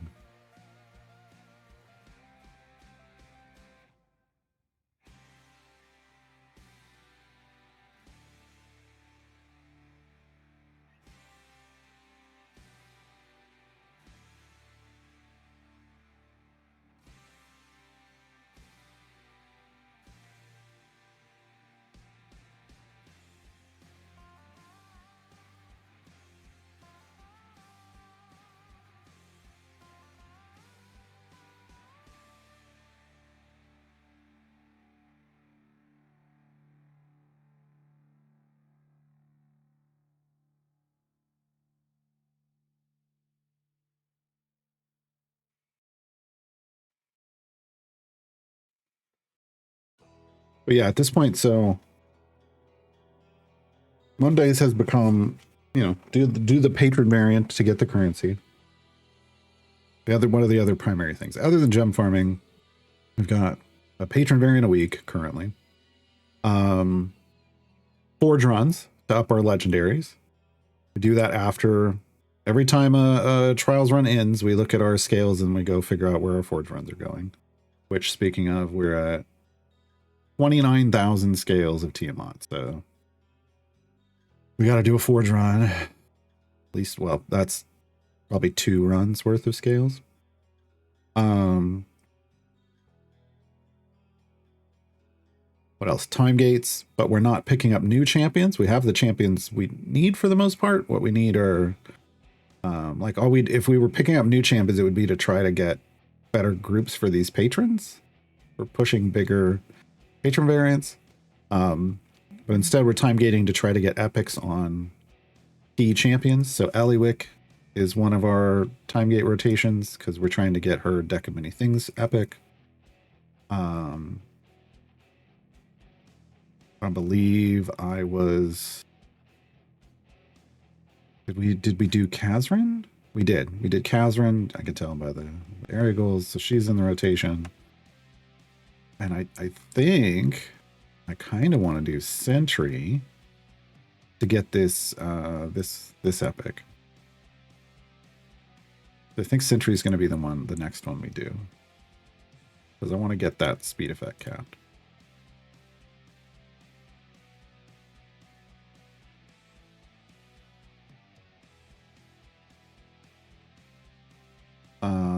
That's pretty much it. Oh, trials, obviously.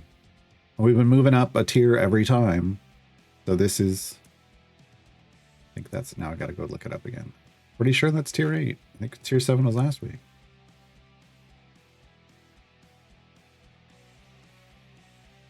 Yes, tier 8. Wild. So, you know, finish this and one more week and then suddenly we're in tier 10? Ridiculous.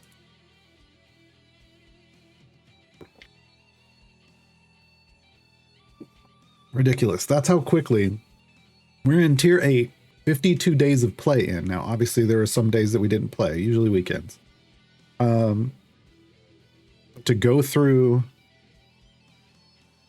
trials that quickly. I mean, we unlock trials so fast. So fast.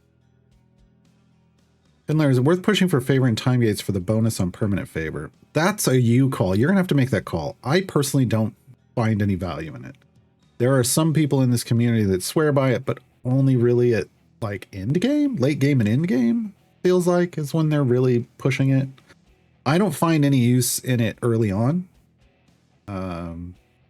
So I really think like there's a time, late game, end game, late game and beyond, where maybe it's something that you need and you'd specifically be doing it to convert into the two here that suck the most, which is Fortune's Favor and Wizard's 3.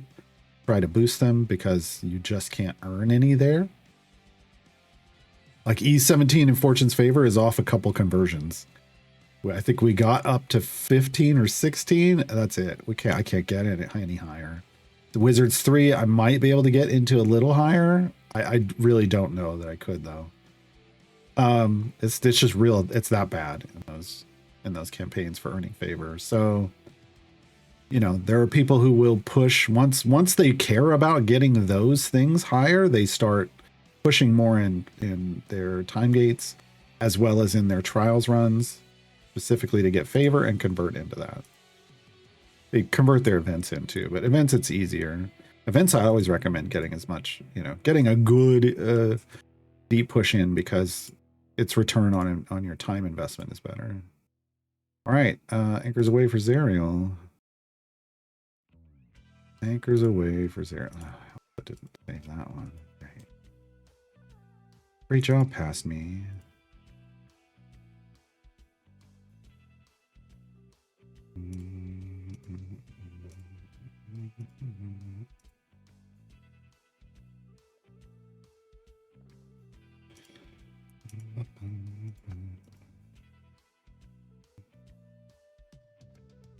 Who are we throwing in? Lark, maybe? Yeah, I think Lark. All right. I don't even know who the DPS in this is. Caddy Bree? I think it's Caddy. It's supposed to be Caddy Bree, but I don't know that that's gonna work. We'll see what happens.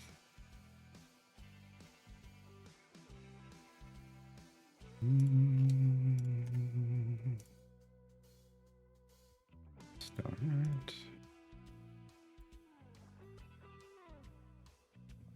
All right. Strahd, show me the money. Oh, did I spend? We didn't buy the patron chest for her. Okay. So I spent both of those. Yes, okay. And we get two. Strahd chest. Nice. What'd you get me for pipes, Strahd? Wow, the epic is garbage.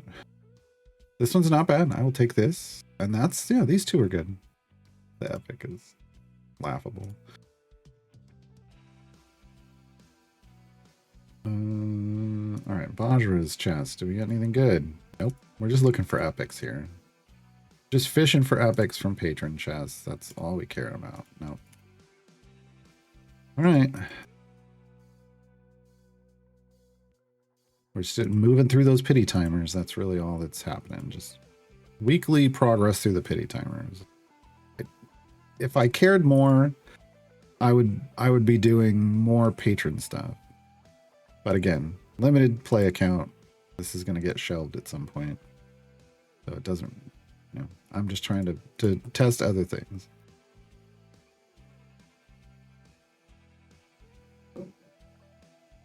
So yeah, pin layer, really it's for the conversion. For legendaries, it's different. We may do a forge run today so you can see what I mean, but you don't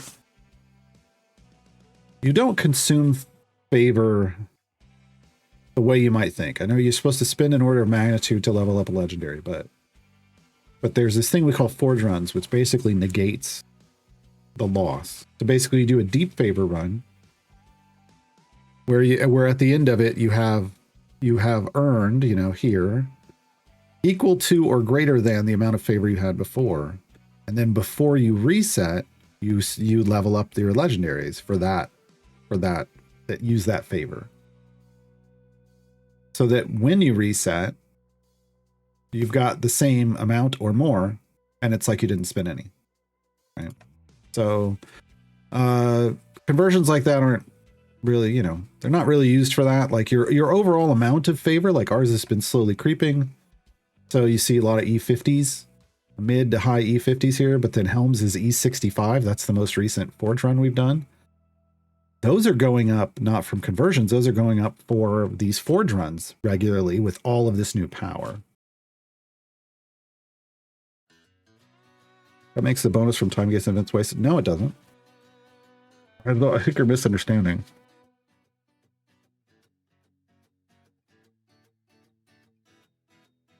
Yeah.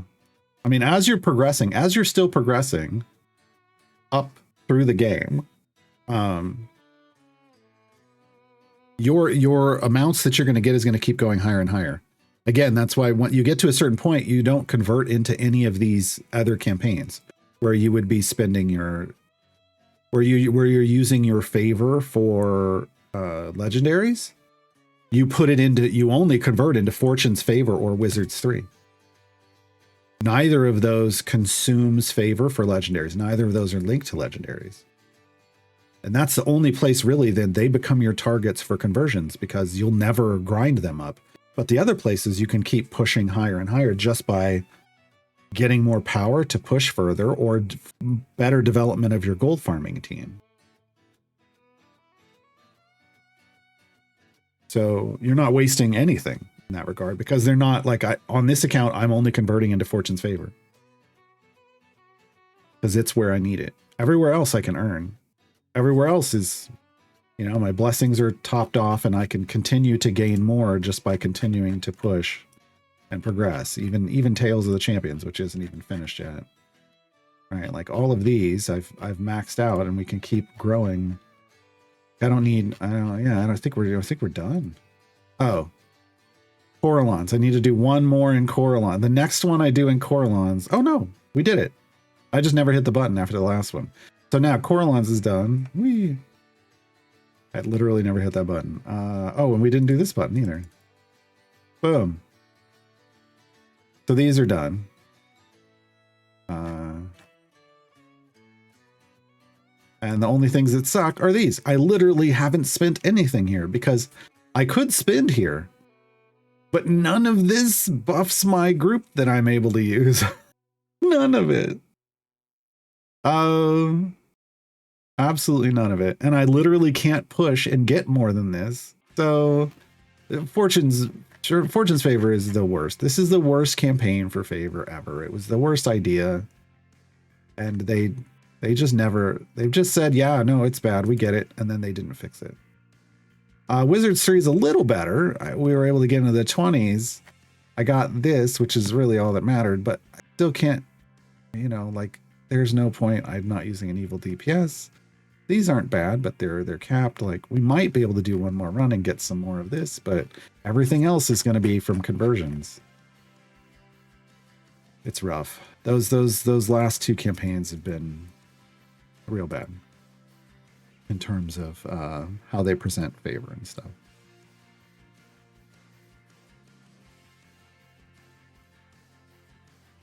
So ultimately, there's, you know, when you're trying to fill those out and you want those blessings, you're going to get them from conversions. So time gates and trials, they both convert at 2.5% per order of magnitude of favor you earned in that. Whereas events are 10% per order of magnitude, so 4 times better.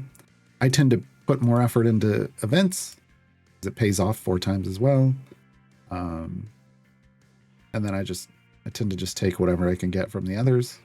But if I cared more, I would go deeper in those.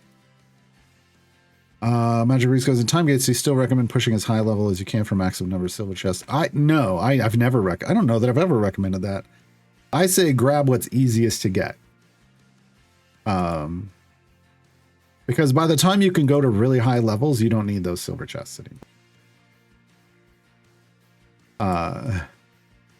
I think nowadays I don't even go real far at all. Like silver chests matter in the early game and mid game when you're getting a new champion out of a time gate, and those silver chests are helping you be more efficient in gearing them up, combined with electrums. But at a certain point, like on this account, I don't even need them anymore. I'm gonna get item levels from blacksmithing contracts, not from silver chests. So yeah. But everybody can do whatever they want there. I think most people are more interested in pushing deep for the favor than for the chests. Yeah.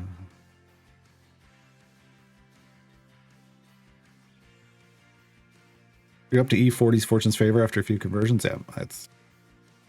The gold farming is in a better place now than when Turn of Fortune's Wheel first came out, because I was only able to get into like the high E20s before I started converting, and now on my main account's now up into the 70s, somewhere E70s from conversions. So you know, yeah. Both for Fortune's Favor and Wizards 3, they're in the E70s, because that's all it's the only 2 places I convert to.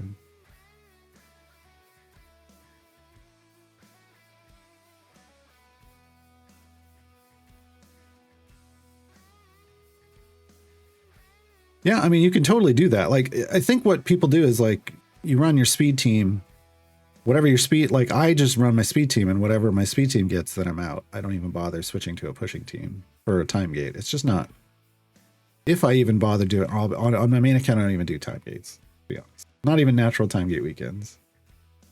My main account doesn't need anything time gates have to offer. Not even the favor. On this account, we're just in and out pretty quick as possible. That's all about the 3 gold chests on this account at this stage of this account.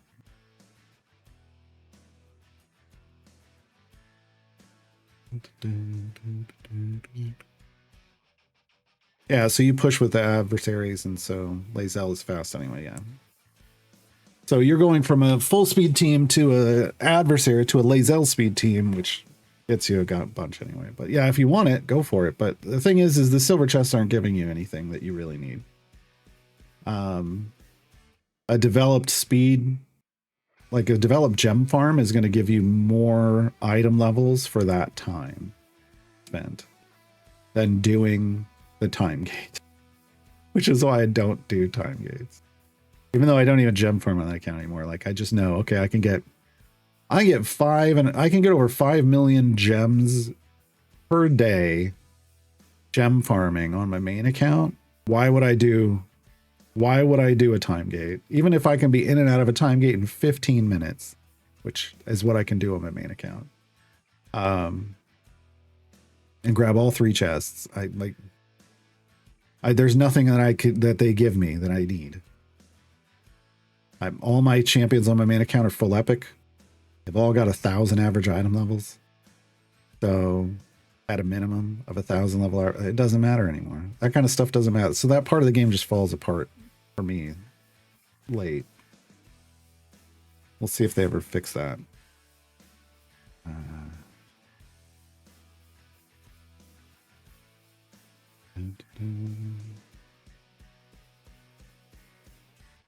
Yeah, so you're at the part where if you want more epics, you're getting them from a combination of time gates and patron chests. You're going to get more probably from, it's easier to go get patron currency on a developed account to get you to full epic, and the time gates are for targeting specific champions while also doing the patron stuff. So when you have the time gate pieces, like I really need this item epic, so I'm going to target time gates to Eliwick. I'm going to put 3 champions in a rotation for time gates. Eliwick, it's going to be Eliwick, it's going to be Sentry, and then it's Kazrin for DPS because she's the DPS for the fallback. So get more epics on our primary DPS champion for legendaries that are guaranteed to work for her. And also are going to buff her, right? I'm going to rotate those until I get the epics I want, right? Like I just need this one and then I'll pull her out. And I just need this one and then I'll pull her out. I'll rotate more fallbacks members in, right? If I happen to get that from a patron chest, then they come out of the time gate rotation. Yeah. How about getting a look at Dinar? Yeah, we can look at Dinar. Dinar is reworked, rework coming Wednesday. Fiddler asks, what's the current challenge on my main account? I haven't really played the main account much. I've been doing this account. So I only have the energy to play one account at a time, really.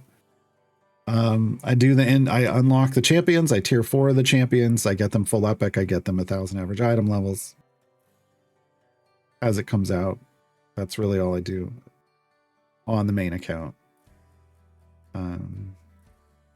I would say the challenge on the main account is staying motivated to keep playing the main account. Because I've kind of burnt myself out a bit with getting my Briv to a 9 jump on that account. It was a lot. It's a lot of work. And it just kind of killed some of my motivation. And then they also, dropped a set of variants in the game that made me want to rage quit. The unlock ones for Windfall are just real bad. Yeah. So the current, the challenge is just continuing to play it. That's why we're taking a break and playing a new account, which is always fun and interesting. I'm updating guides. That's the main focus for me at the moment. Yeah, welcome back, Magic Reese. We're gonna finish this. I'm gonna park it in a deep push. Let me figure out. We got to figure out where. Okay, so there's. Okay, so we finished. Let me turn this off. Let me go look over here. This is how I figure out where I'm gonna go to do Forge Run. So this would be 1, 2 that need to get to 5. This would be 3 that need to get to 5. Those are fine. 1 that needs to get to 5. 1. That's only 1. That's fine. Okay, so I think we're going Tomb of Annihilation. No. No, we just did Helms. Is it Tomb? Yes. 1, 2, 3. And then any that we could get up to 7 after that. Probably only, with this number, we might only get to 6. Okay. That helps me plan ahead. Ratscat says I'm returning. It feels a bit overwhelming. Yeah, I could get that. They don't have a lot that helps you figure out like what to do when, like what's changed and how does everything work now when you're returning. They don't really have anything like that. And it's next to impossible for me to make guides for that because there's no way for me to know how long someone was gone. It's frustrating. Started to do a new tutorial show about patch notes. And I think that would have been really great if it had ended up on YouTube. But it didn't. The first one, part 1, didn't end up on YouTube. Part 2 is over on the Twitch, on the CNE Twitch channel. Okay, let me get these. And we are going to talk about Dinar, I swear, but let me get everything set up.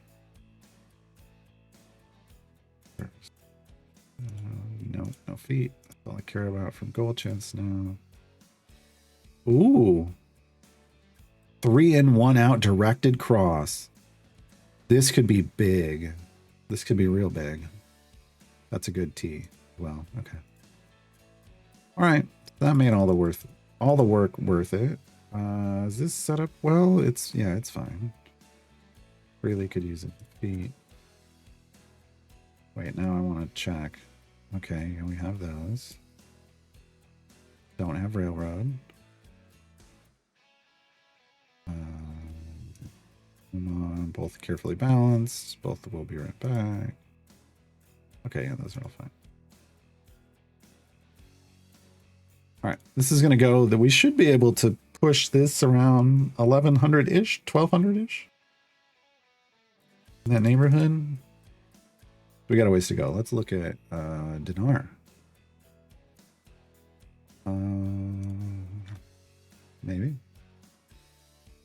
Guide page. Dinar. There's Dinar. Dinar is the rework champion this event. Dinar, the rework will drop on Wednesday. If you already own Dinar, you will get it early on in the day. Otherwise, Dinar will become available in the event at noon, Pacifically speaking.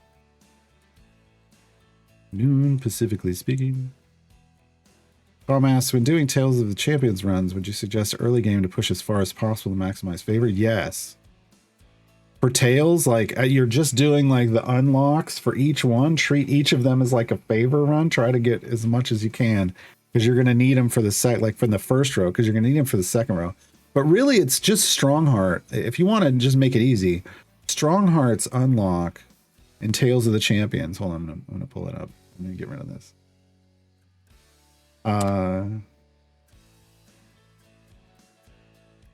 If you want to do a deep favor run, you do it in Stronghearts, Friends of a Feather, either when you're unlocking them or then after that in a free play, because there's no armored here. It's the only adventure in Trials that has no armored enemies, which means you'll be able to go further. It has hit base, but that's fine. Armored is the dangerous one. Every other one of these has armored enemies, armored bosses. So if you want to, just go. I did it as I just went down the row and we unlocked stuff and I did them all as deep favor runs. But you could just come over here, do Friends of a Feather and push deep and then push deep again. And then if you got a good boost off the second one, push deep again, right? Like you could just use that one. It's going to give you the best rewards.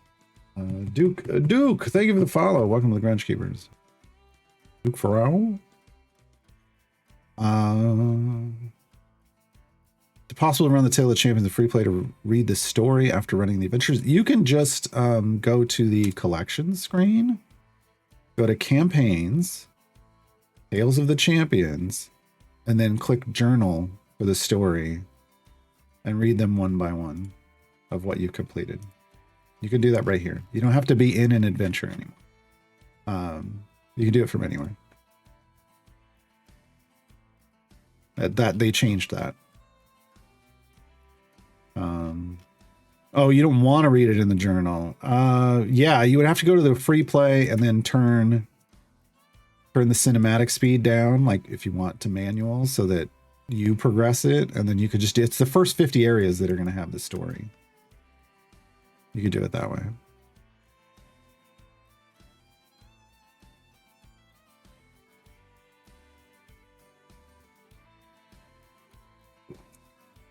Are event tier buffs permanent? No. Notice there's a timer down here. So This is Winter Shield. This is the last event. They only got 26 days left. This is Grand Realm of the current one. They got 54 days left and change. Basically, it's 60 days. I think it's 60 days worth of time from the start of the event. And then they go away. Okay, let's talk about Dinar. Dinar is a member of AC Inc., the C team. The C team. 100. Dinar was the most functional of the C team members until Rosie and Cathris got reworked, and Rosie and Cathris got big reworks. They're both now really, really good champions. Cathris, one of the best. I would say one of the best in the game. It's a good, strong buff and a good, strong gold find boost. Rosie, now the queen of crit damage. She's a little ridiculous and fun. I guess not fully meta. Like, she's not really in the meta, but she's a lot of fun and strong. Dinar had always been functional, but, you know, his numbers have fallen way behind. I think that's really the big change we were talking about last week. Like, what would I change about Dinar? I said I would want to give him spec choices that are formation build arounds and that multiplicatively stack. And I would want to move like the AoE thing from his current spec choices into a feat. And I think they did both of those things. So we were on the same page there. So hopefully we're going to just see more power out of Dinar. Otherwise. Yeah, let's take a look. So abilities stay the same. His base attack is still command.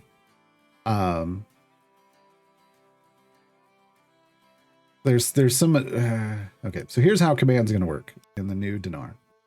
It is a random option as always. He can stun a target for 3 seconds, or they added withhold. He can duel, so that's a berserk. So they've added berserk in here, which is a new mechanic they introduced with Havilar for Farida. And so, you know, here's Dinar. They've built Dinar to work in a Brimstone Angels formation. Let's just put that out there. Cower makes 50% chance for enemies to miss attacks while also taking 200% extra damage. So that's neat. Drop it is the target drops 200% more gold when it dies. So most of these, a couple of these are similar. A couple of them are a little different. Berserk is new and it's specifically for Brimstone Angels. Formation abilities. Aura Vitality, he always had this, so it's his heal that it will tick off anyone in the party. Whoever's lost the most health gets a heal over time. So it can target anywhere in the formation, which is nice. Lead by example is the same. It buffs in the same column and the columns behind him. All the way behind him if you need it to. Dinar is not a tank. Oh, I didn't say that before. Dinar is support, healing, gold, debuff, and control. Even though he's in huge armor and has a gigantic sword, he is not a DPS or a tank. Decisionist extra vote is new. When Dinar is in the formation, most abilities that involve stacks are granted 1 extra stack.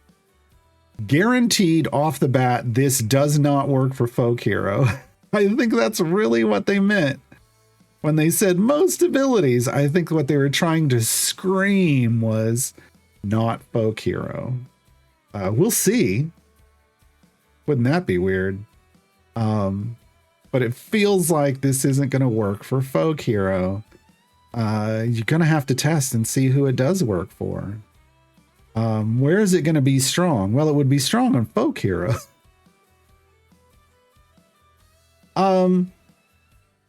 If it grants a tadpole stack, it could be strong for absolute adversaries.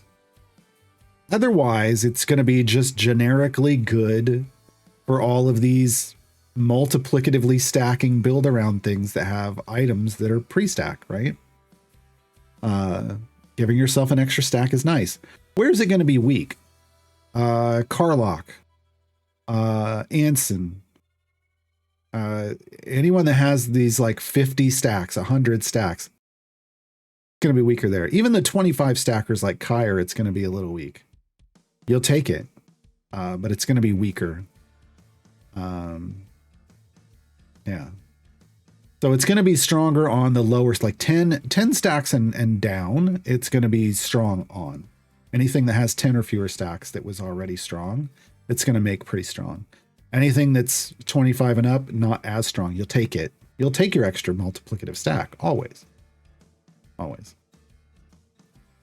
Oh, Toy points out, we better not be blitzing through this. Dinar's full name is Dinar Blitzen. It's a reindeer joke, folks.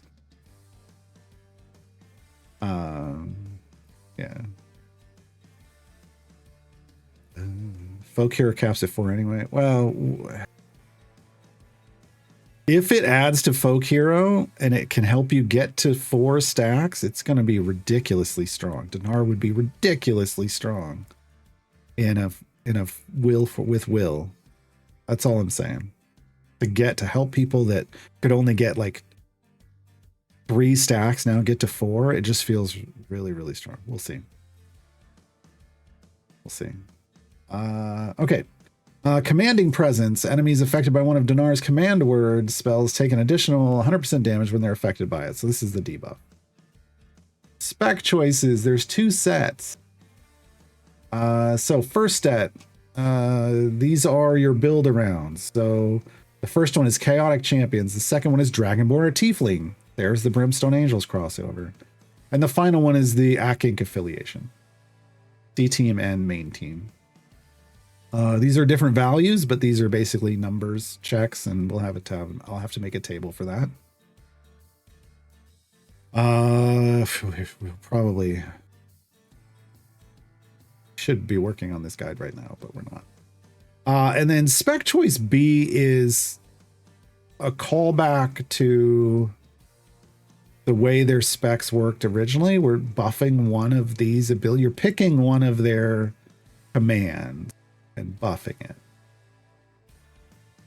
So hold increases the stun duration by 2 seconds, so it takes it to 5 seconds. Duel, the speed of Berserk goes up by 100%, and you duel twice as often? Oh, all of them, he will cast these abilities twice as often. So normally it's, you know, what, a 1 in 4 chance, right? So it becomes the primary thing. Half the time you would get whatever one of these you're choosing, and the other 3 randomly get lower distributions. It's going to be interesting to see. So the duel is just going to make enemies run faster. Tower is going to make the debuff stronger, and drop it is going to make extra gold. Extra gold. Now this kind of extra gold is only useful in an Azaka farm for gold find. Like it's not going to put him in any nor like a dirty farm group or a Mako spawn group. This is really about Azaka farming. Ultimate stays the same with the acid puddle. Items are all champs damage, and then one that says buffs all specializations. I don't understand how that's going to work for the commands. Like, is it going to make the stun longer? The others, I could see it making the values higher, but I don't understand, like, is it going to make the seconds longer? That would be really weird. I feel like what they meant to say is it's going to buff specialization A, like the first set of specializations, because I think it's supposed to be the pre-stack for spec A. I think that's what it is. Item slot 3 is the heal. Slot 4 is the buff. Slot 5 is the debuff, isn't it? Yes, is the debuff. Slot 6 is ultimate cooldown. Feats, again, they have a lot because they've been around a while. This is the one that's the neat one. Everybody cool out. That used to be the spec choice. This is what I was saying that they should do. They made it an AoE. It used to be an AoE as a spec. Now it's an AoE as a feat. So this is going to be the nice one to get. It's a tier 3 event reward, unfortunately. He's got an Aasimar glitch feat. Otherwise, it's all just the kind of the stuff that you would expect. Yeah, so that's Dinar. That's Dinar's rework. So again, mostly it looks like it's going to be a numbers change. His buff still works the same. His base attack works the same. He's got a debuff. He's got a heal. Like the main part of his kit is intact.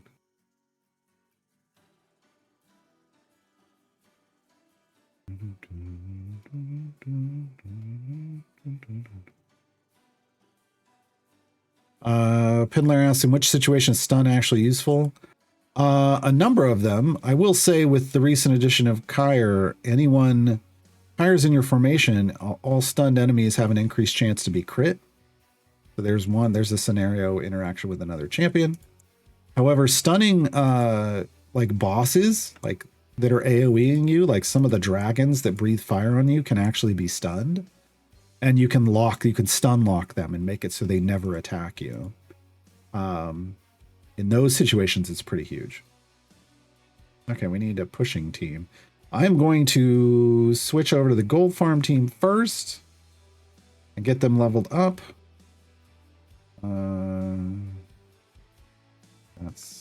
Oh no. Crap, we're gonna have to redo that. Because that's also, I should have done the pushing team first. Hold on. I should have done the pushing team first. Some of these I can choose, but some of them I can't. This one I need to not choose. This one I can choose. Okay, hold on. I need to get you out of that. Okay. Stop it. Pushing team. That's what I was worried about. Valentine's used over here, and so is Rust. Okay. And then we're gonna want to pick for damage. We're gonna go on there, and there.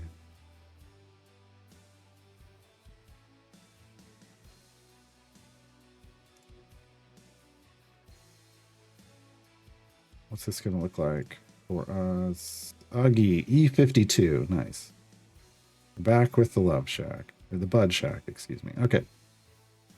And then over here, they've all got their choices already. Okay, perfect. Because of what I made choice on the other one. Okay, so we're ready to go with our pushing team and our gold farming team. Setting our Bud E370. Oh, E387. It hit at one point. That's nice. Back to the speed team.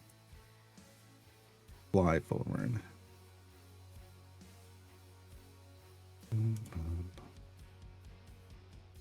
Weird that a Dragonborn counts as an Aasimar. How's that possible lore-wise?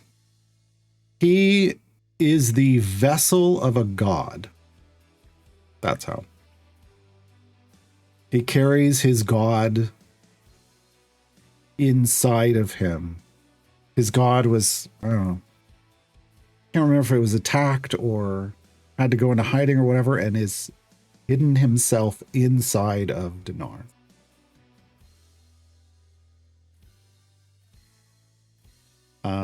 But also, yes, there's a whole glitch. The whole glitch series is about the storyline where, isn't it Turn of Fortune's Wheel? Yeah, where basically everyone dies and gets brought back in a different species. Yeah.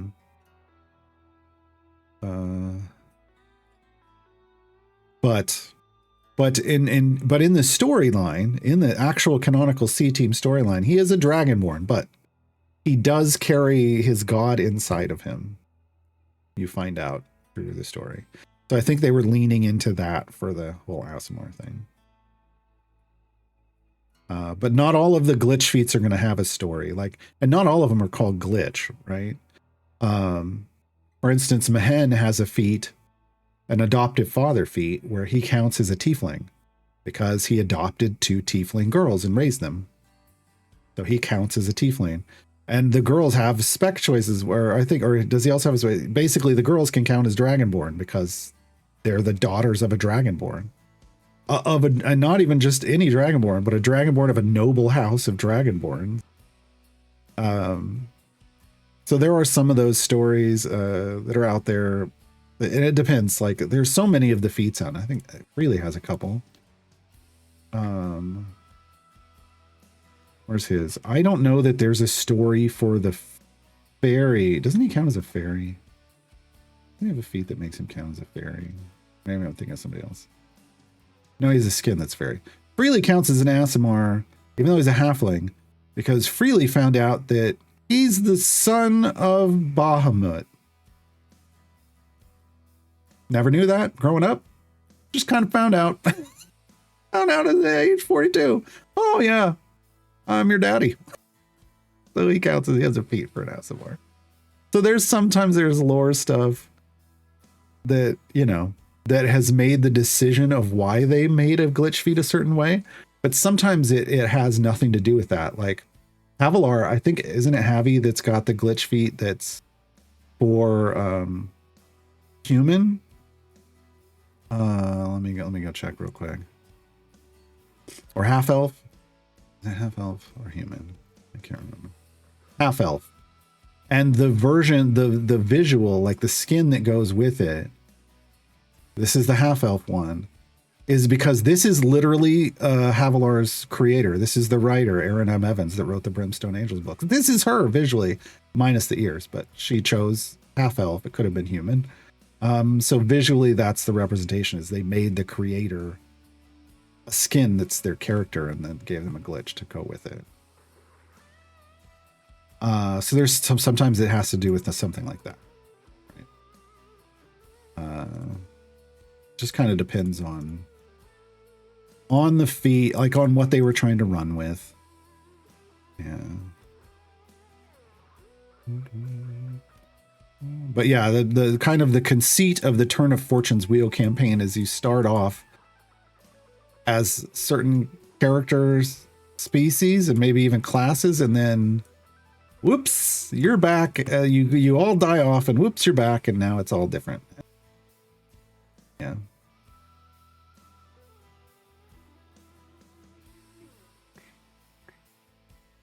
Thanks for stopping by, Locally. Good to have you back, and again, I hope your recovery goes well.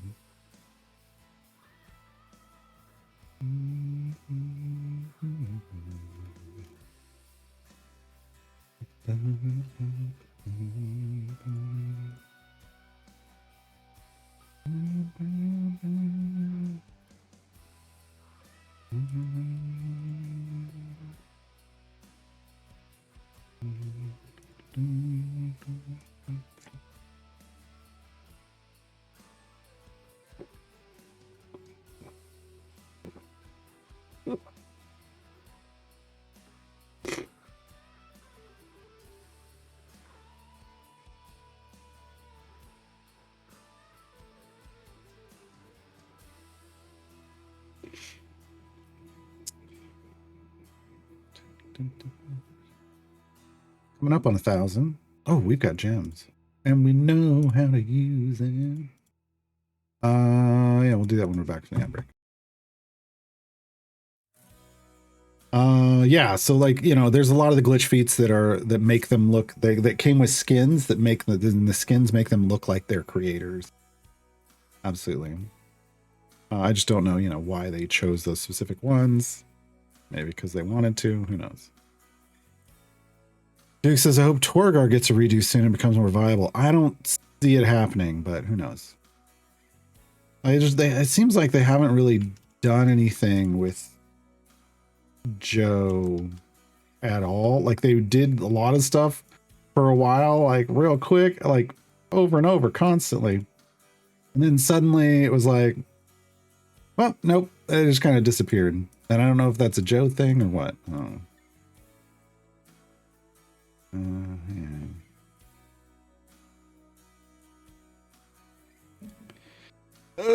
That's the conceit of a campaign. And then, whoops, now you're back at Lobster Fest. Nice.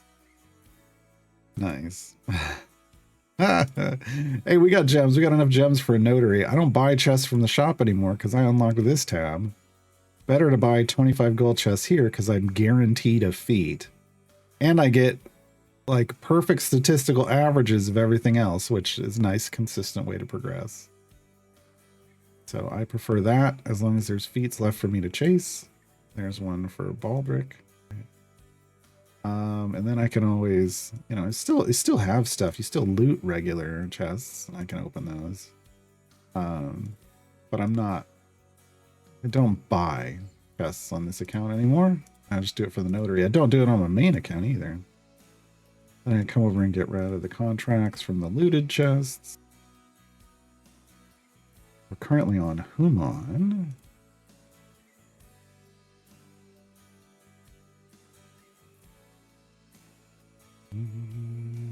We're just trying to get to Human to 2 hundo. Come on, Human. I gotta use them all? I probably do. Nope. There we go. Okay, and then we're back to live. Back to... No, Eliwick.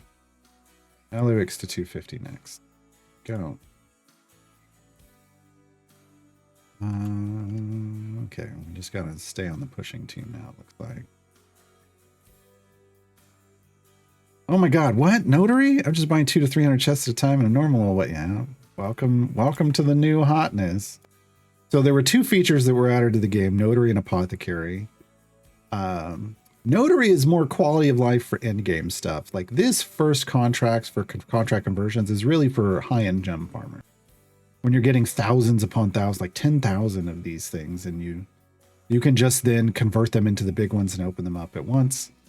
Or turn them straight into things, like straight into tokens instead of trying to get stuff out of them.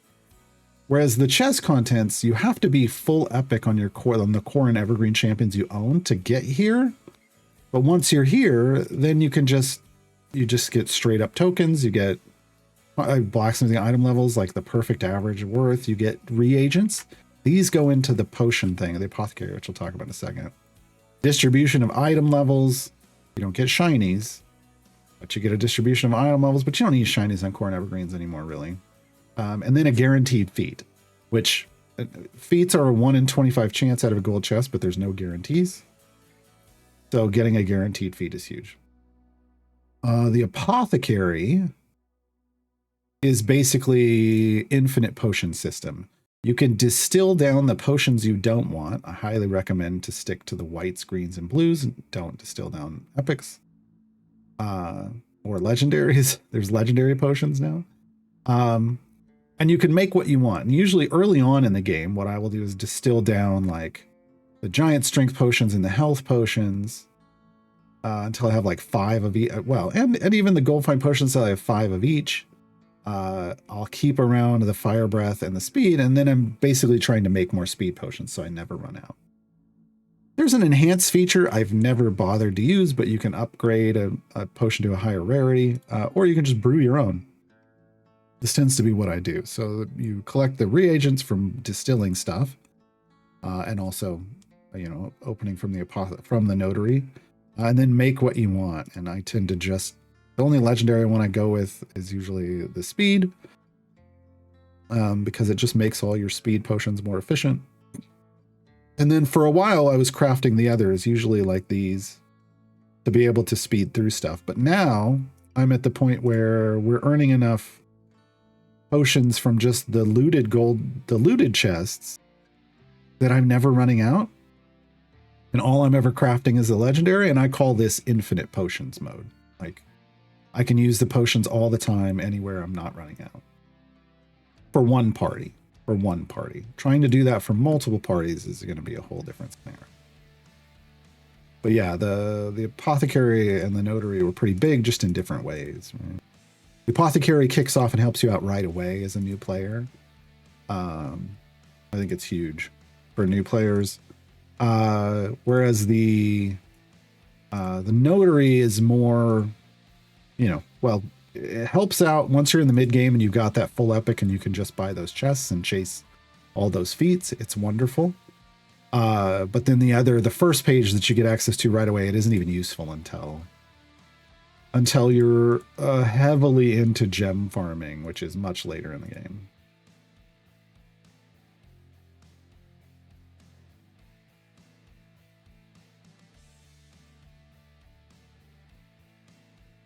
I was keeping tiny bounty contracts for Venusa for a while, but then I found I wasn't using her enough to make me care. But you could.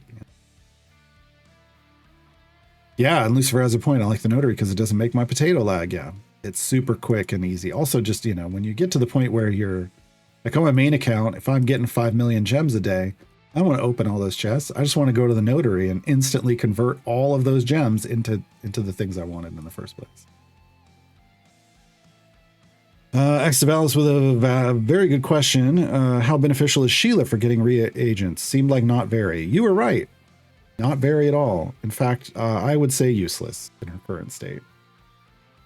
You were using her right, believe me. She's just bad at it. The problem is, it's like, I think all the scavengers are like a 10% chance, except for Strongheart. They're like on a 10% chance, but then it's a 10% chance to get varying numbers of things.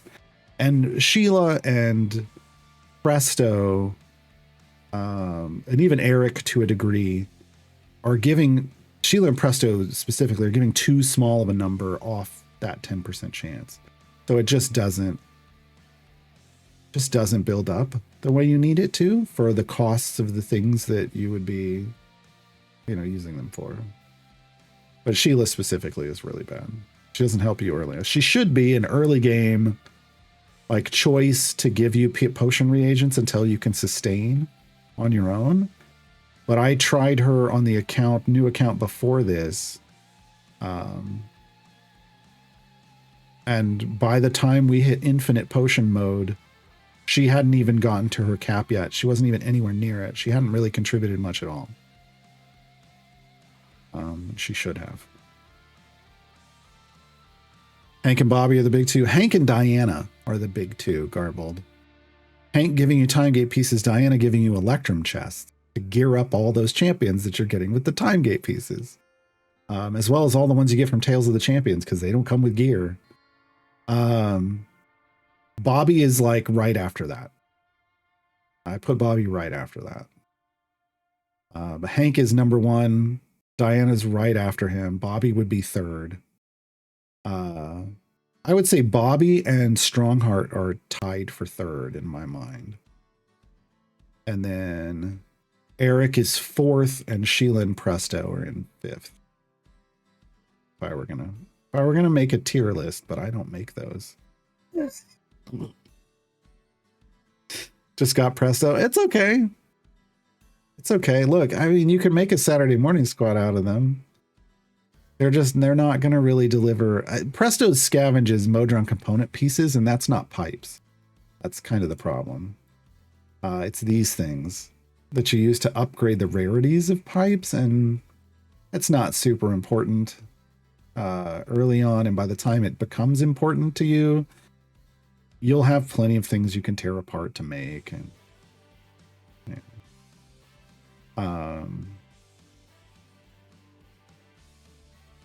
yeah, I think if Presto had been,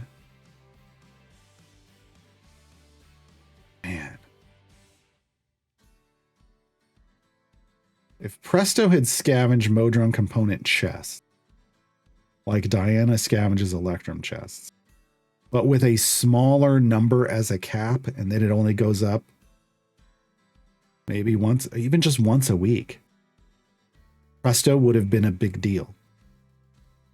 I think once a week. I think you have a low number, kind of like Hank had a low number of time gate pieces, but then you make it the number only go up once every 7 days.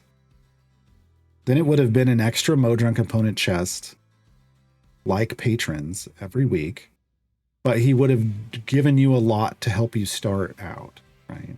I think that would have been a big deal. Or I think at least it would have been a solid choice, and he's not right now.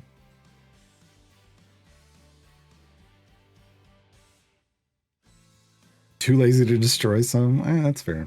Also, there's a lot of people who are worried about destroying the wrong pipes, which is a valid worry. early on, it's, you know, maybe not perfectly clear on what you should be destroying, right? I think a lot of people think, I hear a lot from people, just destroy all the white ones, and like I'm like horrified when people say that, because absolutely not. I use them a lot to finish things off when I don't need, and then I'm not wasting things that have bonuses. At a certain point, all you ever want to use are directed, because they've got bigger bonuses. So when you get to the point where you have enough directed pipes to do all the normal things, then what you get rid of are like these, like the green undirected. You get rid of those first. I mean, you could burn some of these down, but you want to keep some for filling in extra stuff like this. But like, yeah, on my main account, I burned all the green undirecteds, and I think I even got to the point where I burned all the blue undirecteds except for the undirected cross piece. You keep that. You just you upgrade this to the purple undirected cross.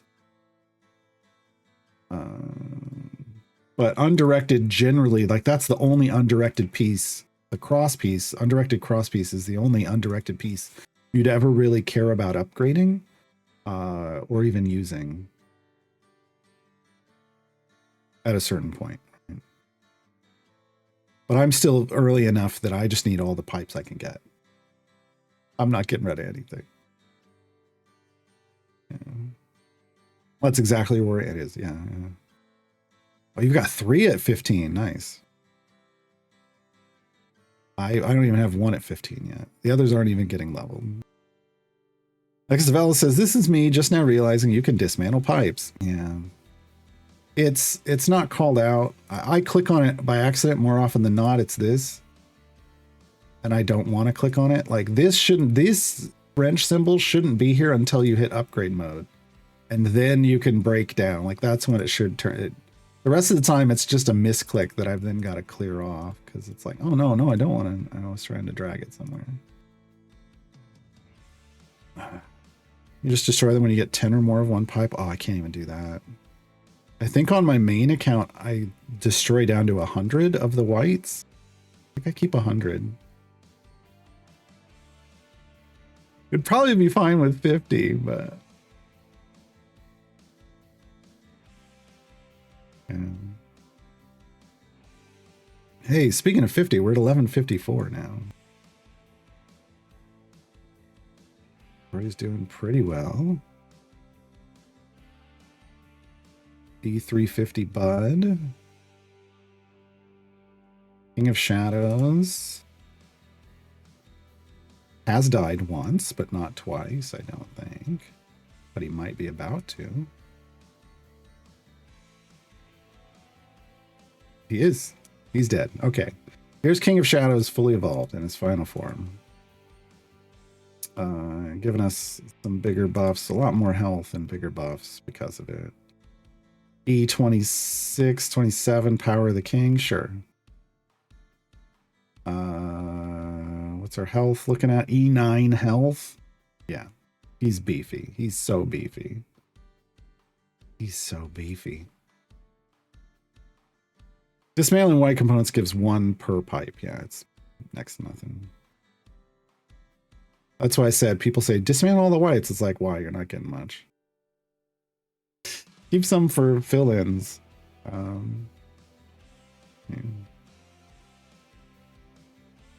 But really, I find that the Modric opponent pieces become more useful to you when you start supercharging. I feel like early on, just patience will get you the pipes you need to get full epic. But patience doesn't always get you.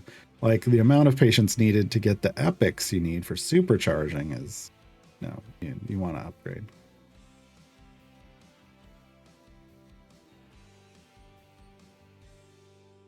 What's glitched about Baloth's skin? I don't know. I didn't hear.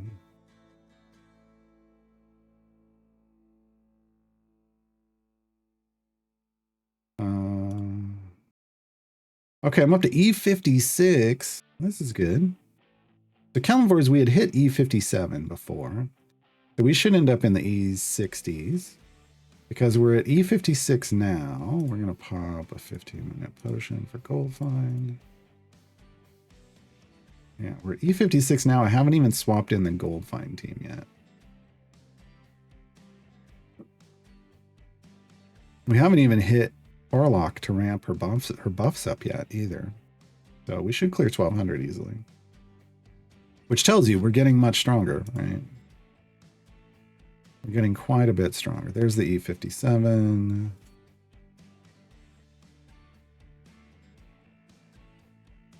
Oh, back when I was added, it turned to Bailiff Hunter Giant. Okay. Boy says, if 40 years of playing RPGs has taught me anything, it's loot everything and use nothing. I feel called out. I feel called out. That's how I tend to play RPGs. Idle Champions, not so much. I think people know I'm like, oh, give me those speed potions. We're throwing those potions in. It's like, I get antsy about more speed potions. Okay, now we're back to, we've earned the same amount of favor we had before.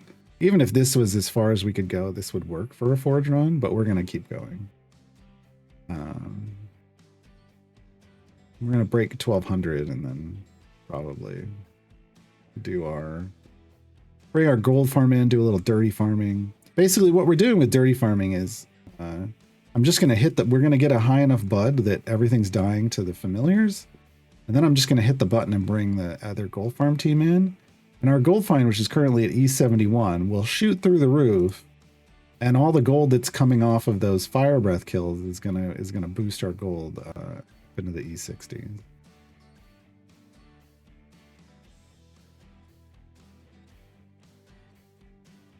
How do you manage to get a hold of a legendary speed potions? You craft them, Zealand. Feels like a very limited resource. Legendary vessels are once a week from your login rewards. You want to make sure you're always collecting your login rewards to get your legendary vessels. So you get one a week. The thing is, the way I play, it takes me longer than a week to get through one of these. Because it's 24 hours of play time, not 24 hours from this moment you pop it. So since I'm only playing like 5 hours a day, we get, and because it isn't actually real time, we tend to get a full week out of it. Otherwise, you're getting it, and if you're letting it run 24 hours in this party, then yeah, you're out real quick. And then what you have to do is, you hit this button and buy them with platinum. This is, they want you to spend platinum on the game. But I just get the one a week, and for the way I play this account, it works. For the way I play this account, it works. But they are craftable only. But the moment you can start, like it was a big, at the start of this new player account run, it was like, okay, I'm building up extra resources, because getting your first legendary potion for speed potion is a big break, because the second you get that, you're going way faster using just even like a 5 or 15-minute potion, like for stuff. I haven't used a large, like we're using larges here, but I didn't even need them. We're not for the hour worth that they are. I don't remember the last time I used epic potions, because I don't need them either, really. Like we're able to do our deep forge runs with an hour-long potion, and probably could have just used a pair of 15-minute ones. It's ridiculous how efficient you get at a certain point. Okay, we're gonna pause here at 1209. I'm gonna ramp up Carlock's buff here. Get a rage to 100. Okay. And then we're gonna... So now we're up at like 370 something DPS. Just gonna hot swap in the farming team. And then hot swap back. It was just a moment. We just tabbed them in for a moment. But remember, we were at E57 favor, and now we're at E64. So I got 7 orders of magnitude of gold find as a boost. Okay, so now before clicking this button and enjoying all my new gold, we're going to come over here. And you're going up. We got 29,500 scales of Tiamat. So we're taking this to a 5. We're taking Kyres. Up to a 5. Nope, that was the one we already did. Okay, I have E45 left. To distribute. Kazran's getting first to 7 for sure. Anson, this is humans, so I will take that one to 7. And to 11 or higher, I will take that one to 7. But now, see, to go to 8, I would need E40. To go to 7, I need E35. We're almost about to drop below that.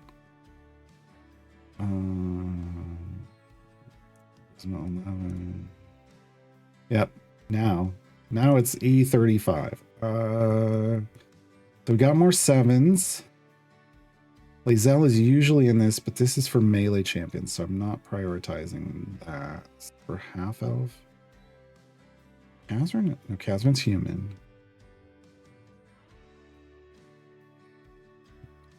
Okay, so we're gonna do.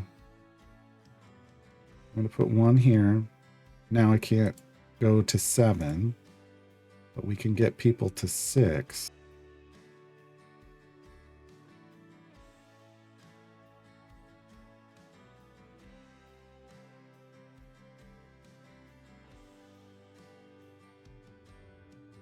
Now I can't get to. Oh no! Now we can do 1 more. 6, and now I can't get people to 6 if they were at a 5. Nobody's at a 5. Okay, so this was good. They're all 6, 7. Yeah, you're welcome, internet.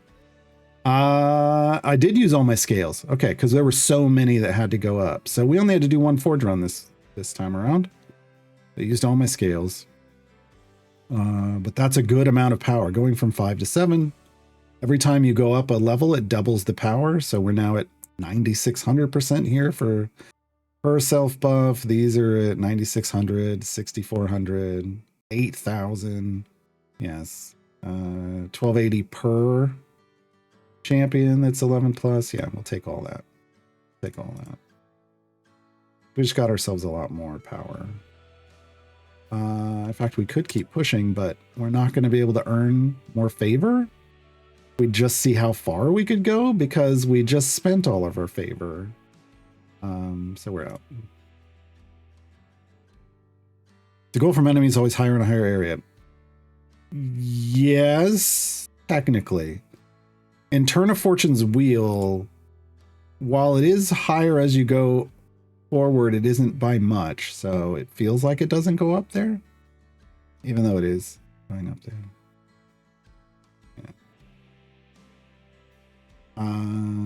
Okay. I think we want to go do. I was going to do Sentry. Where? There she is.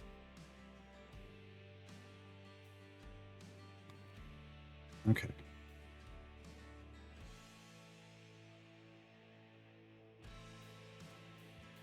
I don't know why you're in. But you know what we need to do? We need to run Hank for his time gate pieces, just to see if he should have another time gate piece ready to go.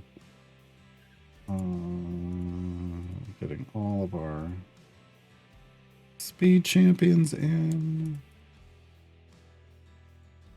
and we're just gonna do 15 minutes. Well, geez, I think I should have just done 5 minutes actually, but we're gonna do 15 minutes. Well, we're gonna pop 15-minute potions. I should have just popped a 5-minute potion because I don't care about getting favor here. What I care about is getting through this real fast and getting the gold chests. What's his? We're not up to his time gate yet. Okay.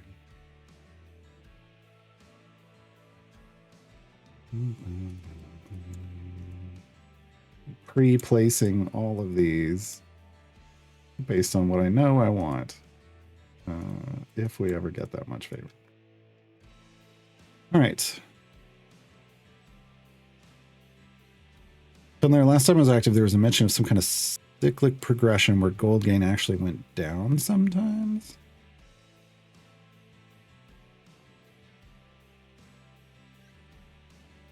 That might have been people talking about spending down favor for legendaries before they understood that you could do forge runs and not lose your favor.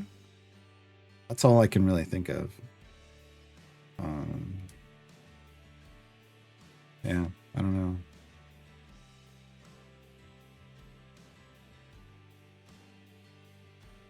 Got an 80% off 84 chests for Sentry this week, and I couldn't help myself. Went straight to 1600 item levels. Yeah, when you... Oh, here's that crit spec for Hank. Going Dragon's Head. You know, with spending platinum on chests, it became a much bigger deal for item levels than it was originally because of the bonus that platinum chests gives to duplicate item levels. So you can really shoot item levels up, you know, from the lower levels up. Just always remember, you can get all that power from blacksmithing contracts, but if you're not to the point where you're farming like that yet, yeah, you can absolutely speed up your progress using platinum. Yeah, and you get a bunch of shinies off of it. Absolutely. All right, so this will be our only time gate run. How many scales am I getting? 22,600 scales at Tiamat this week. Okay. Did we not get? We don't have them. Nobody put in a Makos. I would have put my Makos in if the last person should have thrown Makos in, even if it was bad.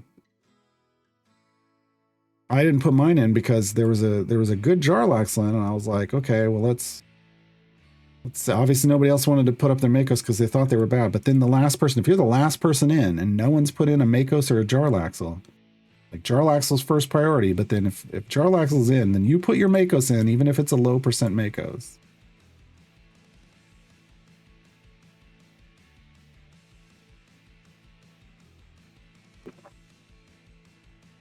Salt Party bonus is like your first priority on the higher tiers. Lower tiers, Makos, the extra scales from Makos is your highest priority. But we're now up into tier 8, so a good Jarlaxle is the high priority.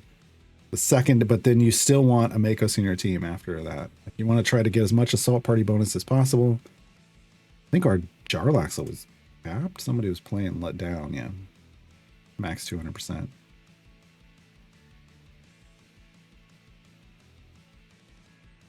Which tells me they're playing down, or they spent a lot of time gem farming before, or they just didn't unlock trials until later on. I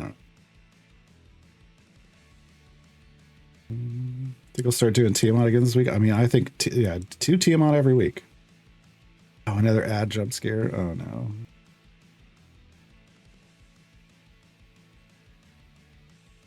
Don't do Paulton. No, don't. No.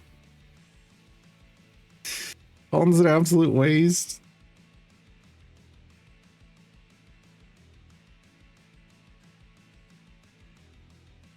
I'll make sure we're back from the ad break so everyone hears me rage against the Paulton.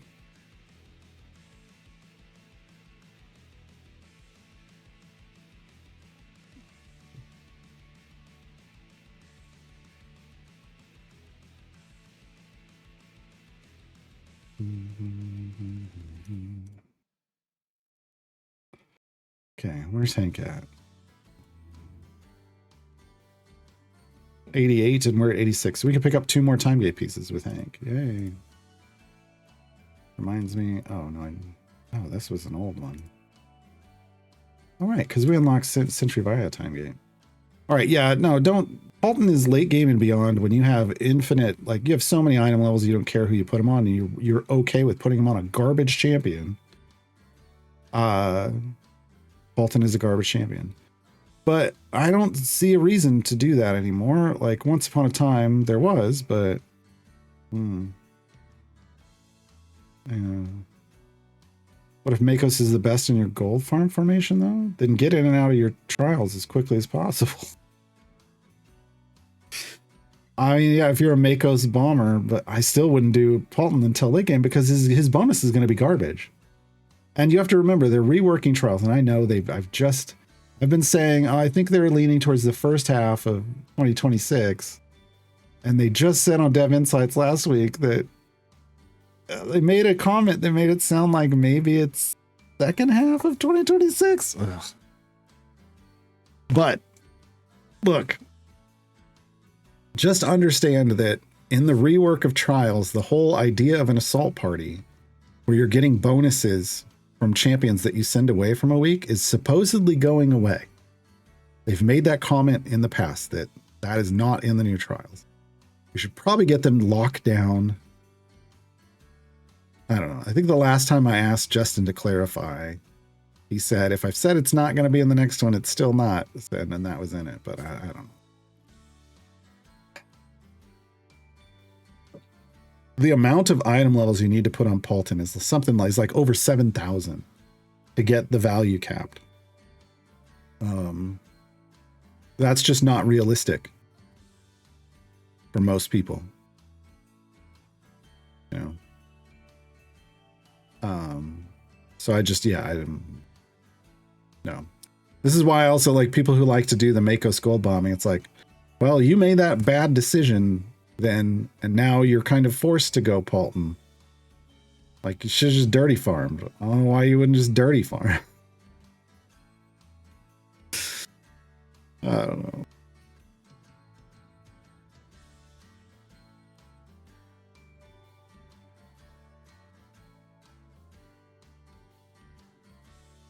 Keep getting confused when Gar gets a pop-up from the game. I try to click it. Welcome to watching Idle Champion streams. Like, you either try to click the pop-ups or you try to gather up the gold. Like, if I didn't have the familiars out, there'd be people who'd be moving their mouse unconsciously over the screen trying to pick this stuff up, like I just did. Right? It's just the way it works. I used to catch myself doing that like in year one, watching streams and watching the OG Idle Champions dev streams, like moving my mouse over the screen and going, ah.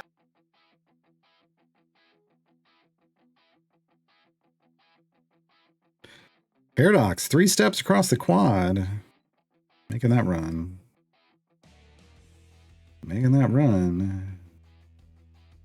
All right, still a ways away for another notary pop.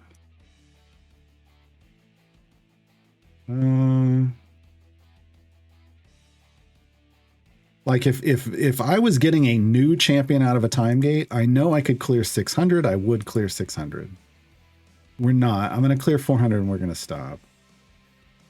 The amount of favor I'm going to get isn't really going to help the other runs much. And we have more than enough power from 0 favor to get all 3 done. So that's just any stream though. I've watched MMO streamers try to adjust their camera angle with my mouse. Wow, man, and delirium. I've never done that. But I could see it. I could definitely see it, you know.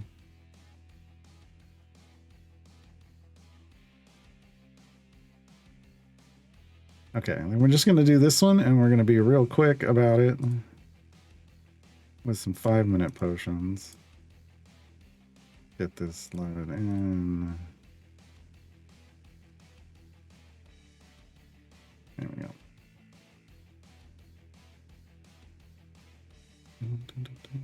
Let's go see. So there's we ended up with 5 chests. We got a random one from Mert or whatever. Here we go. We want that epic vine, slot 3. No. It's all it's just every chest we're getting from this. It's like slot 3, go.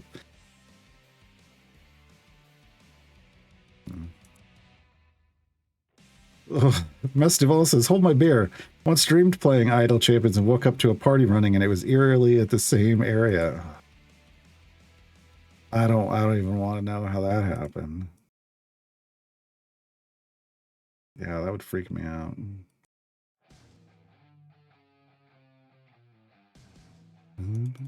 This is why I turn my game off at night.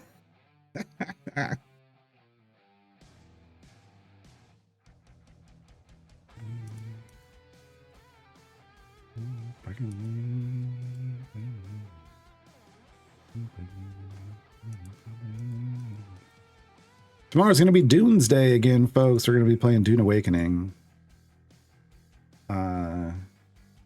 Yeah.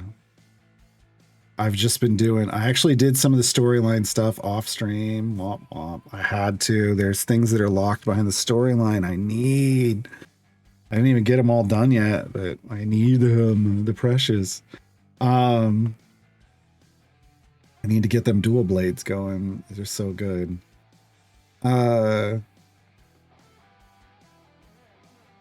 But I've been doing the new dungeons, the new quests for specializations. I do my 5 every day. Then I've been farming some of the dungeons.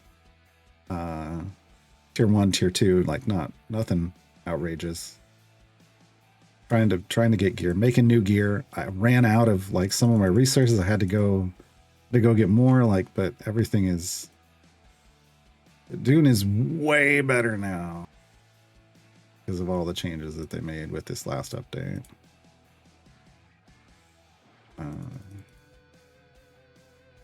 right, let's check this chest. Give me that slot 3 epic. No.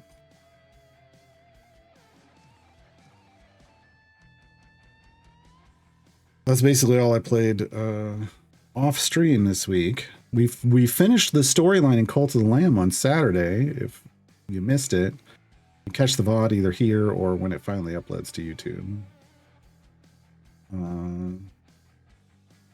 later this week. There's still a couple things I want to finish in Cult of the Lamb, but I'll do that off stream because there's not enough there. It's really just kind of grinding stuff out, and I don't know. Yeah. So Fridays we're either going to do more Idle Champions like gem farming and working on guides, probably a good idea, or Dune, or maybe we do something else.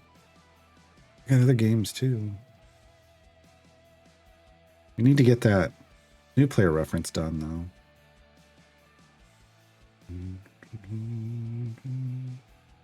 Never bought Dune, even though I'm a big Frank Herbert fan and I read all the novels, played all the early games, but I dreaded the PvP you had to do to progress.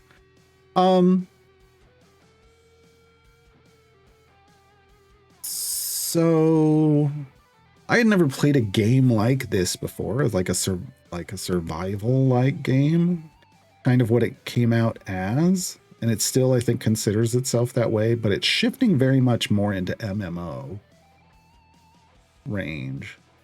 There's a lot of people that call it Destiny 3 basically. When I was leveling up, so there's tiers of content, and when I was leveling through the tiers of content, the first 5 tiers, I didn't like, there was some quests that sent me to a PvP ship, like crash ship, that would flag you as PvP when you went inside, but I never ran into players there.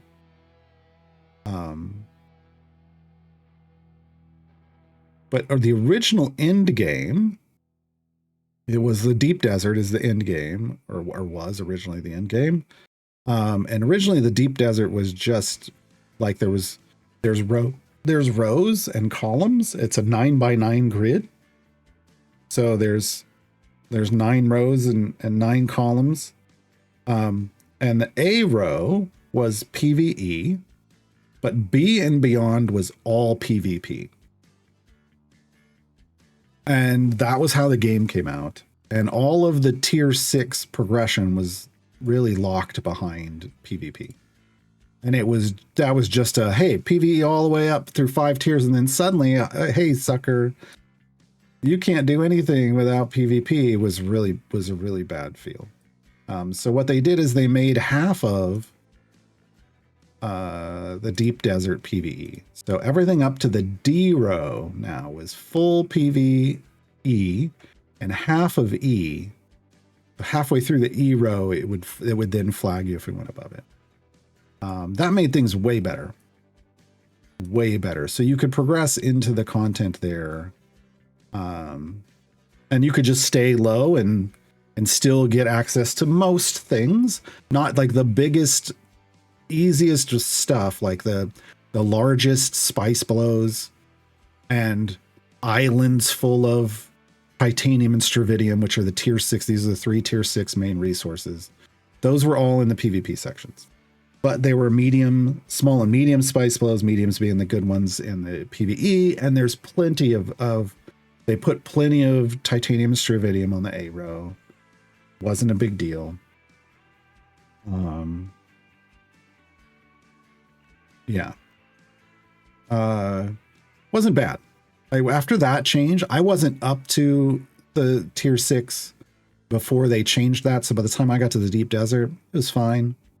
And I've even ventured solo into the PvP areas and done solo spice crawling. And haven't gotten blown up by anyone yet. You just at a certain level, you just kind of go, well, it's worth the risk. But yeah, now with this most recent change, though, you still need to go to the deep desert for spice. I had stockpiled a ton, so I'm good for a while, but you're still going to need to go to the deep desert for spice. That's where you get it. Titanium and strontium, super easy still in the A row. It's ridiculous how easy it is now. Something changed and the mounts you're getting are way more. So you fill up your buggy inventory so much faster now. It's wonderful. But the real progression now is through these instanced dungeons and zones on the overworld map and it's fun. It's way more fun. And they scale, and they're all PvE. And they scale from level 1 to level 100. And you have to crawl your way up. What? So you have to beat a tier to go to the next, one level to go to the next level, and et cetera, et cetera, et cetera. And it's pretty great. I'm kind of lost. What are we doing? I think we're just going to go gem farm. I think we're gem farming.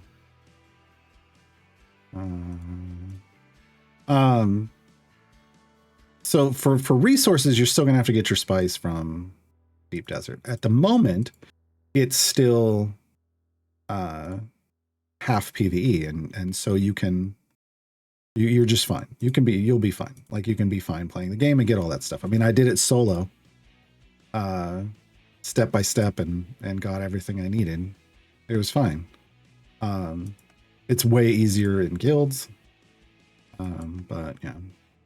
And I saw one of the comments that got removed because of the language. The PvP was the time to kill was very long. To kill players, and players could just get away. So you could run. I mean, there's ways you could run, unless you were just jumped by a ton of people. There's way as just a single player, even against a group, that you could get away, and as long as you're running towards the PvE section, you could get away and be fine. If you've got vehicles, your vehicles might get destroyed. But nowadays, that's not even the thing. Is they added an insurance system that made it so that not that big of a thing. It's a few thousand Solaris, and you resummon your vehicle. It takes a little bit of a durability hit, but whatever. So it's just even more worth it now. Even more worth it now to just take the risk. Risk it for the biscuit. I did right before chapter 3 dropped. I had finally transitioned out of the PvE spice farming off of mediums into the PvP zone, solo crawling larges, and it was so worth it. I mean, the transition it's like going from small blows to medium blows. Like that was a huge jump for me in my spice accrual, but going from medium to larges was just outrageously so much better.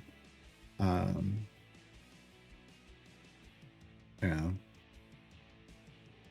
So I don't know. We'll see. They had a lot of server transfers that they offered up, and then there's server merges coming at some point in the future. I'm really hoping I don't get merged into really hoping I can end up on a fairly calm server again. because I'm not looking for all that PvP. Like my fun in the deep desert is solo sand crawling against the environment, against Shai Hulud, me versus the maker. Who wins? And so far, knock on wood, Garwar wins. That's who. Just trying to get my spice without getting swallowed by the worm. Right? That's what I enjoy there. But the dungeons, they're called labs. The new labs are scaling labs are neat, and the gear is neat. Just the concept of it, that you can choose your difficulty, super great. And that you know, if you want to move up, yeah, you've got to get the new gear, build and make the new gear, and you know, you're constantly scaling up with the gear and the loots, and like it's well designed so far, seems to be. Yeah. So do I recommend it now? I think it's more enjoyable now than it was before. But I was having fun with it before, as long as you like resource gathering. You weren't, as long as you're not looking for PvP. It feels like the people that complain the most in that game now are the ones who want constant nonstop PvP. They're also the ones who will gank solo crawlers. Like, you don't get anything. It's not PvP. Like, ooh, you took out somebody in a still suit while you were in combat gear, and then you blew up their vehicles. Whatever. Go measure your EPing somewhere else. I don't care. That's not PvP. Like, I don't know. I think they need some kind of. They have a storyline arena in this. And people were instantly like, can you make this a PvP arena? Like, can we queue up and fight people in the arena? I think that would be a good idea for them. So then the PvPers would have something to do, but... So can you play with Dune without engaging in PvP? For the most part, yes. Message of all, I do that. I have yet to engage in PvP. I've got how many hours in Dune now? I've got over 500 hours in Dune, and I haven't PvP'd once. Have I flagged for it? Yes, because I've gone into PvP areas, but have I actually gotten to a fight? Nope. They say many of the hardcore PvPers left the game due to restrictions to PvP. Sure. The way they changed the desert, people got mad. And I don't care. Get mad. Funcom designed a game that was PvE for the first 5 sections, and then was like, hi, you're a PvPer now. And that lost probably far more people than changing the deep desert to be more friendly to PvEers. Like, that was a hard wall you ran into. That was like, what? Why would you do that? That made no sense. So, yeah. I think they need to find some way to do PvP. And again, like, look, there's rumors that they've said kind of that they'd like to return the deep desert back to full PvP, except for Aero. I don't know. They'd have to find a lot more balance than even what they've currently done to make that enjoyable. We'll see what happens. We're not there yet, right?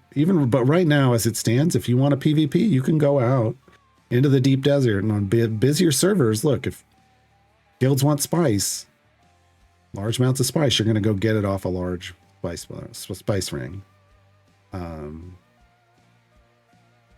So, you know, you're gonna go do that. That's gonna be. You can find your PvP there, right? And guilds will also get their titanium and stravinium. There are just islands that it's just all like rock islands that are just all nodes for these resources in one place, and it's really easy to fill up like huge cargo containers. You can get those fights too if you're looking for them. But they need to Funcom has to come up with some other way to give consistent PvP to people, because they're not going to have it consistently in that game. That's not what the game is about.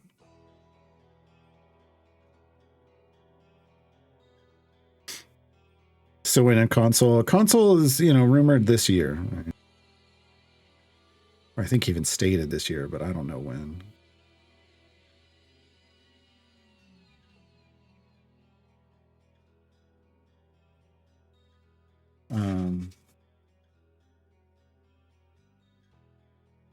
Yeah, I don't know. I've played a lot of games that had PvP in games. And I've played 0 games where PvP was all there was from the start of the game to the end game, right? Like they've all been PvE with a side of PvP. And that's fine. I don't have problems with that. I've seen some games do it well. I've seen some games not do it well.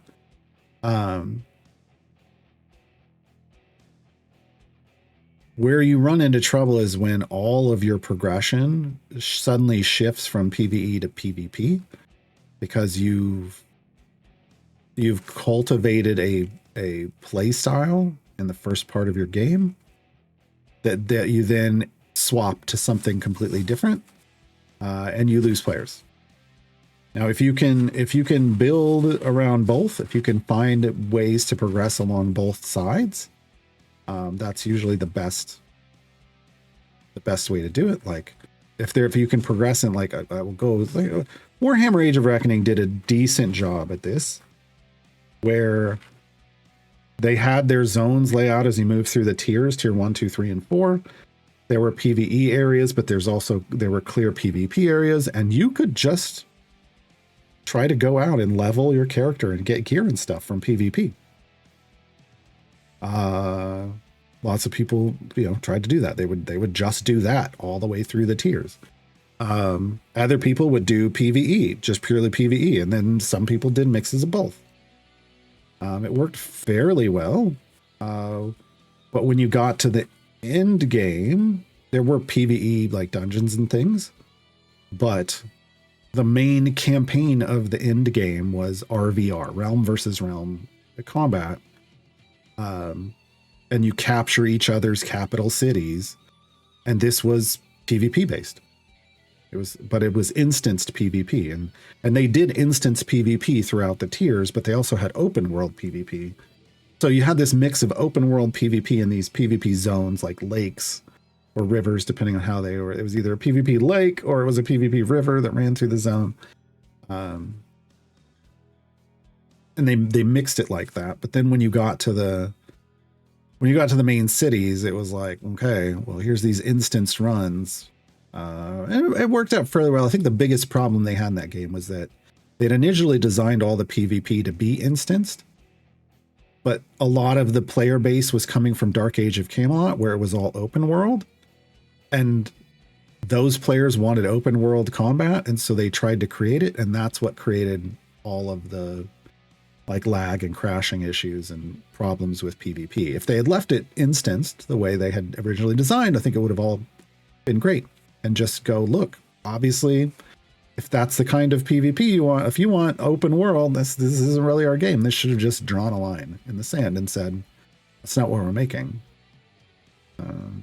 What game are we talking about? Warhammer Online Age of Reckoning. It no longer exists. But, having a balance of progression is nice. I played another game called Pirates of the Burning Sea. It was about golden age of piracy combat, like nation versus nation combat. So there was the French, the English, and the Spanish, and then there were pirates. I was a pirate. I was a pirate. Shocker. And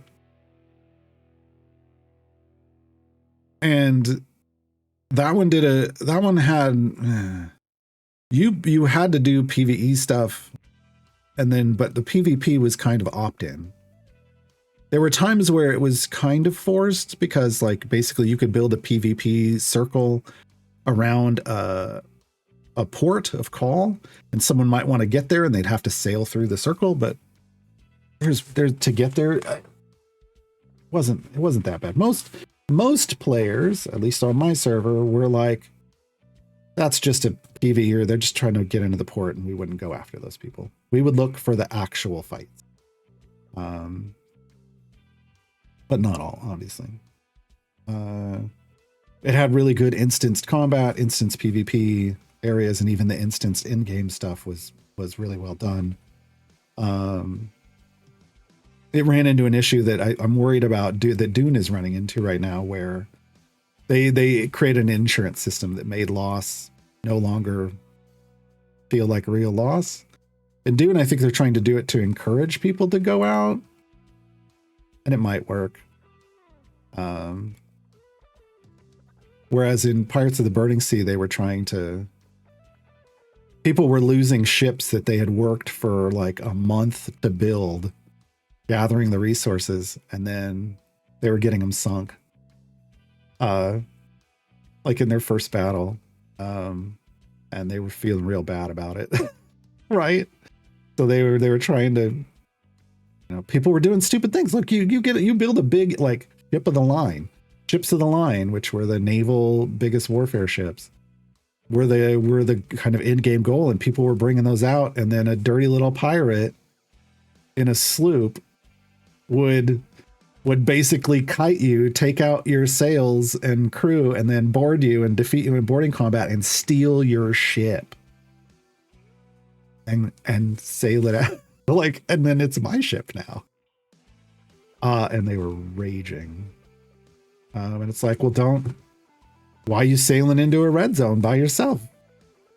You think ships of the line didn't go out by themselves. They went out in fleets. You did that to yourself, but people didn't, you know, consequences of their own actions were a little more than they could handle in that game. And that game ended up, you know, shrinking. I think it still exists, but in a very different form.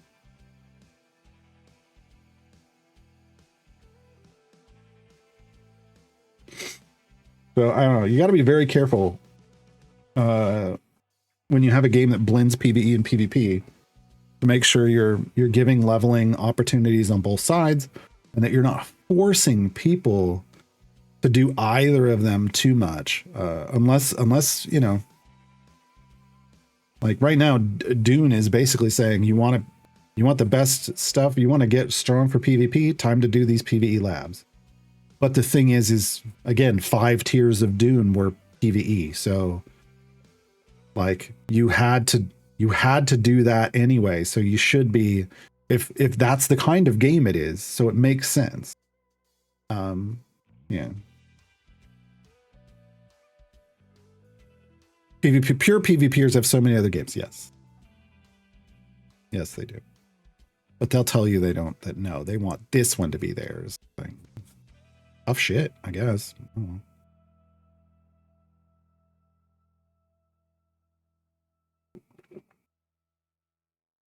Boy says I'd rather there be separate PvP and PvE modes. Not really how games like that work, but they could. Talk about that when we get back from the ad break.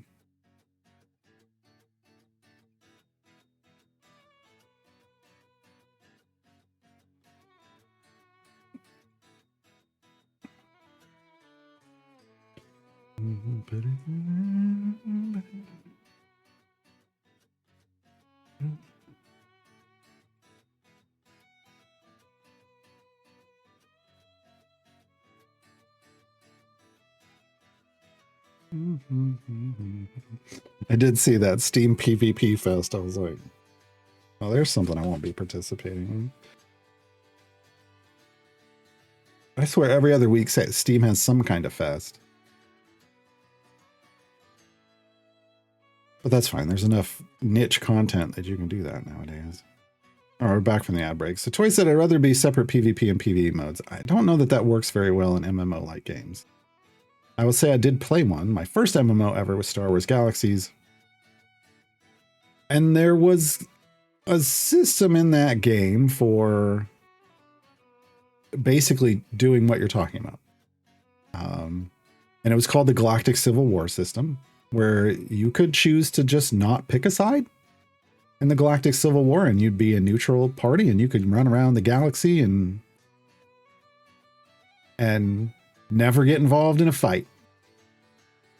But you could align yourselves with the rebellion or the empire, and you could choose to run around as a part of the rebellion without your PvP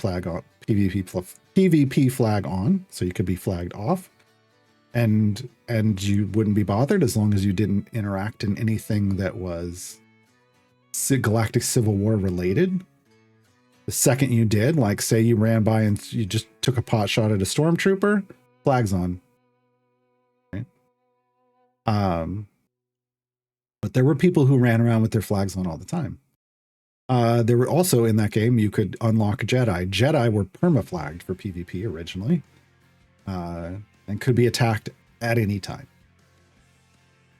There was also a bounty hunter class in that game, and bounty hunters could get missions for Jedi that had revealed themselves somehow, like they were around too many humanoids, like could have been NPCs or it could have been actual players. They would get flagged onto the bounty board, and you could pick up their mission and go hunt them anywhere in the game. The only place that was safe was like if they were in a private home, you couldn't get into that house. But if they were out doing stuff, even, you know, pretending to be something else, fights on. I stayed out of that part of, I stayed out of the Jedi thing for a long time, but then finally after the first of the two, one was the new game enhancements and one was, there was something else. Oh, the combat update. So the new game enhancement is what kind of killed Star Wars Galaxies. But the combat update kind of made it changed the game. A lot of people left, but it was actually way better, way more enjoyable, and way more enjoyable to be a Jedi. And I went full Jedi and actively, in the previous to that, Jedi hid and tried not to be public at all. I was a bodyguard for a lot of Jedi sometimes to try to, you know, if they got jumped by a bounty hunter, I'd come running and try to fight them off, because early on in the game, the best defense was just to run away. You didn't stand and fight ever. And after the combat upgrade, we just stood our ground and fought. And I was in for that. And oh man, some of the best fights I ever had in that game were getting jumped by a bounty hunter when I was doing something else, and suddenly it's on. I had almost all Jedi, and then I had novice dancer or novice entertainer, and because I was doing I did a radio, I got a DJ show, Galaxy's Radio, once a week, where I do hip hop stuff, Gar Wars Grooves, and I would sit in front of the spaceport on Corellia dancing with friends who were actual entertainers. And it was always the funniest shit in the world when you'd see a ship land and I'd see someone run out. Like I'd be looking at the dots because I'm a Jedi. I got to keep an eye on the map, right? I'd be seeing people run out and they'd come out, and they'd just stop and they just stand there and stare. And just sit there. Everybody else would run off and go to other places, and they just sit there. And I was like, and I just messaged my friend, I'm about to get jumped by a bounty hunter, because it was the shock of the world to run out with a bounty contract and have it point at a Wookiee dancing in front of a starport like that. They'd be like, that can't be right.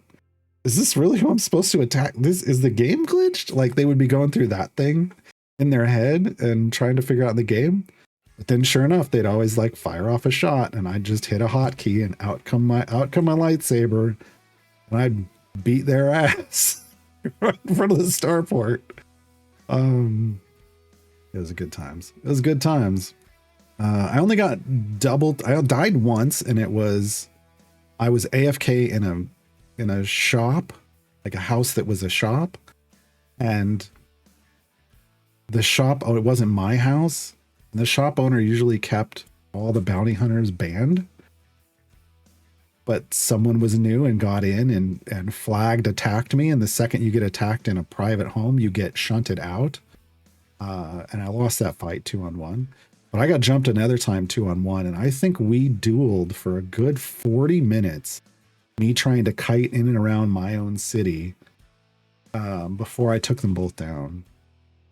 Good times. I mean, I enjoyed that kind of stuff. And then at times, you know, when after the new game enhancements, there were times when we had characters who were assassins, and we'd go in roaming assassin groups to conflict zones, like basically where groups were fighting Galactic Civil War against each other, and we'd pick out and pick people off and turn the tide and stuff. It was good. It was fun. It was good. Opt in. If you wanted to participate, you could, but that's because that game was a pure sandbox. Like, it wasn't trying to give you. It wasn't a theme park. Which most games are theme parks, and you're moving from one theme park area to the next. That one was a full sandbox.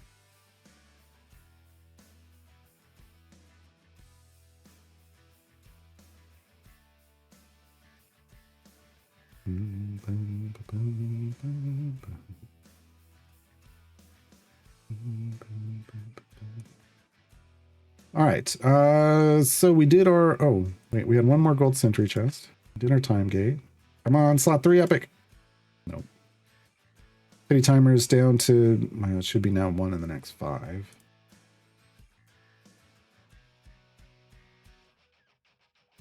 It's the slow grind for epics.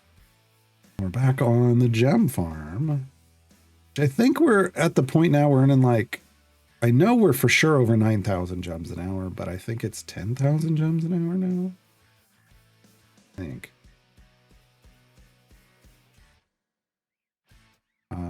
So our patron stuff's done for the week. Oh, perks. No, didn't earn enough.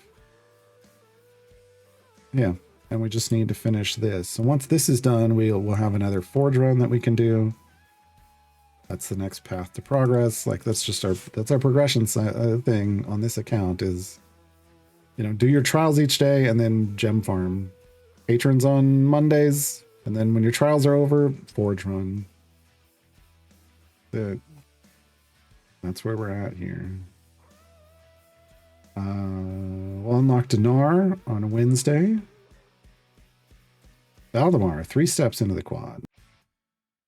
I don't know who I'm flexing. We talked about this before.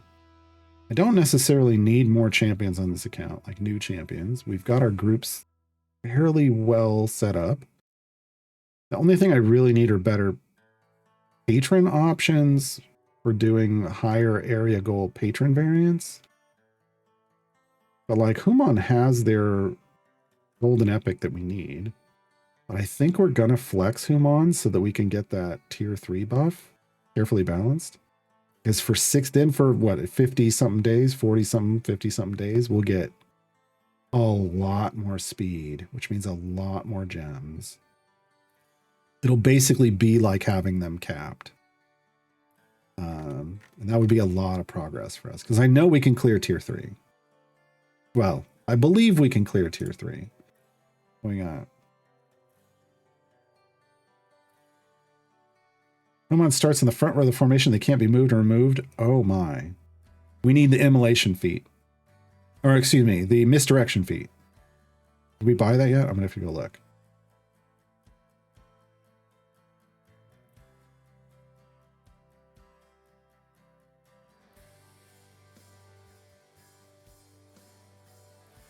Okay, we need that misdirection one. One starts in the middle. Okay. That's the boss killer.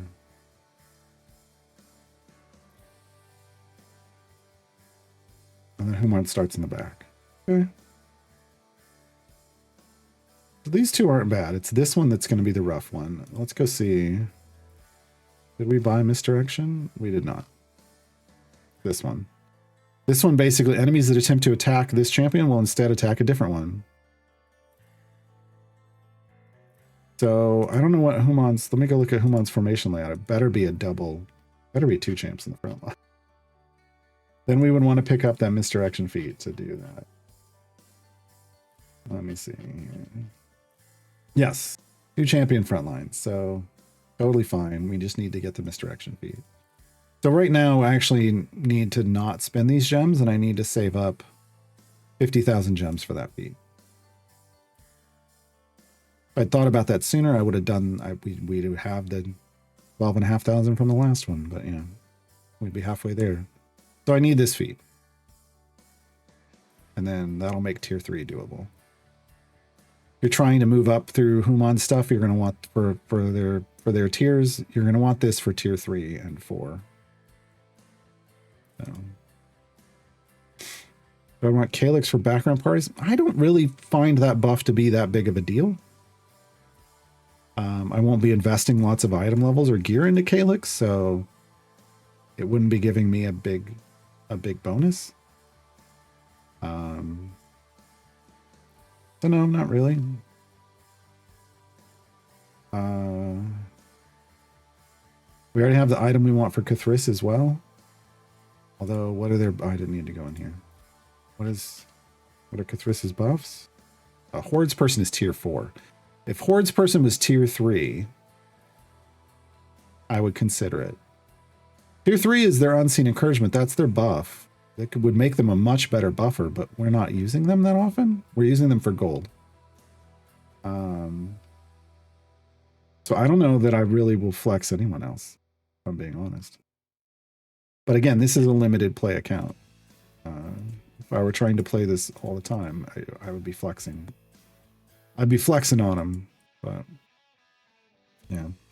At this point, because I'm really trying to get epics out of patron chests, I don't want to create a bigger... I'm diluting my chances. I'm reducing my chances of getting the epics where I want them by picking up more champions. I will get... Will I get Dinar? Oh, that's actually a question. A good question. I think I'm going to get Dinar because I want to see...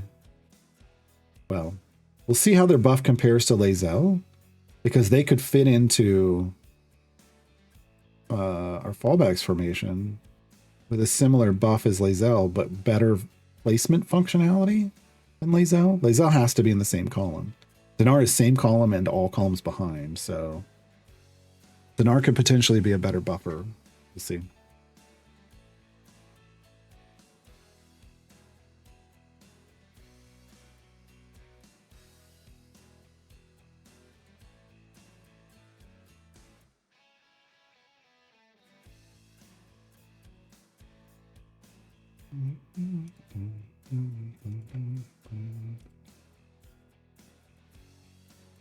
But yeah, at this point, it's very much about pushing team, or speed team, pushing team, and gold find team. Our gold find team is decked out. There's only like one champion I'd consider swapping, and that's like maybe Regis for Merylwyn, but I don't even know. I need to look.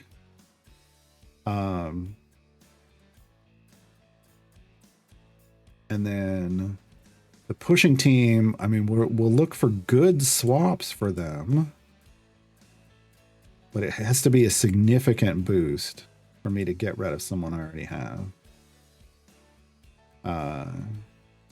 And dilute that pool. And then the gold find team is set. Oh, I already said that. The speed team is set. Our speed team is fine. Yeah, a possible stack from Dinar. That's... Yeah, it might help. Again, it might be one of the things that makes him a better buffer. Uggy doesn't work that way. But the fallbacks do have some, build arounds that they could get an extra stack from.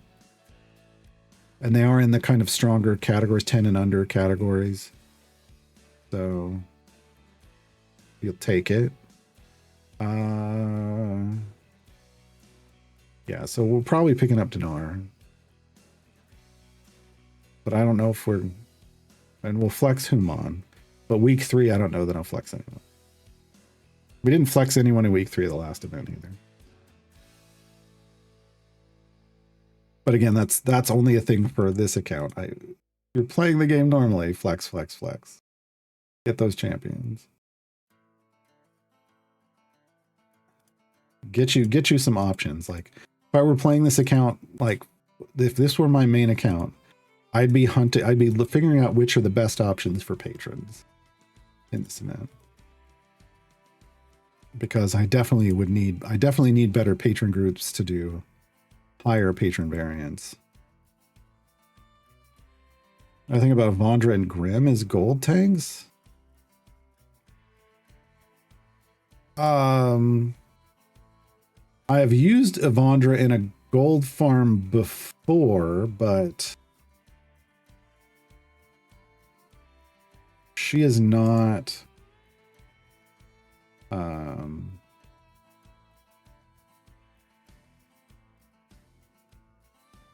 doesn't feel like a best in slot. Seed 5. Yeah, no, definitely not. 5 for gold is usually Valentine, picking up positionals. So if you don't have Valentine, then Avandra becomes your gold find in slot 5. It's just not... Yeah.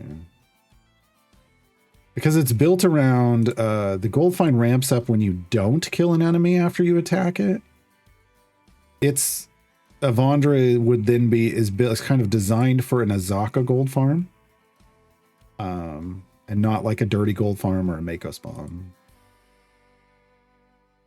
Or even a dirty Makos farm. Like, no. Avandra is for Azaka gold farming. So if you were going Azaka gold farming, potential there. Grim. I'll be honest. Grim is not gold find. I was going to say, I forgot Grim did gold. Grim doesn't. Are you talking about Beetle? In which case I'd say no. If you meant Beetle and not Grim, Grim doesn't do gold find. Beetle causes an enemy to drop 20% of its gold when he hits it. It's like a garbage Azaka effect, and you'd rather have Azaka. Yeah. So no, I wouldn't do that either. Grim has a spec choice? Okay. This is why I don't remember. It's a spec. Hold on.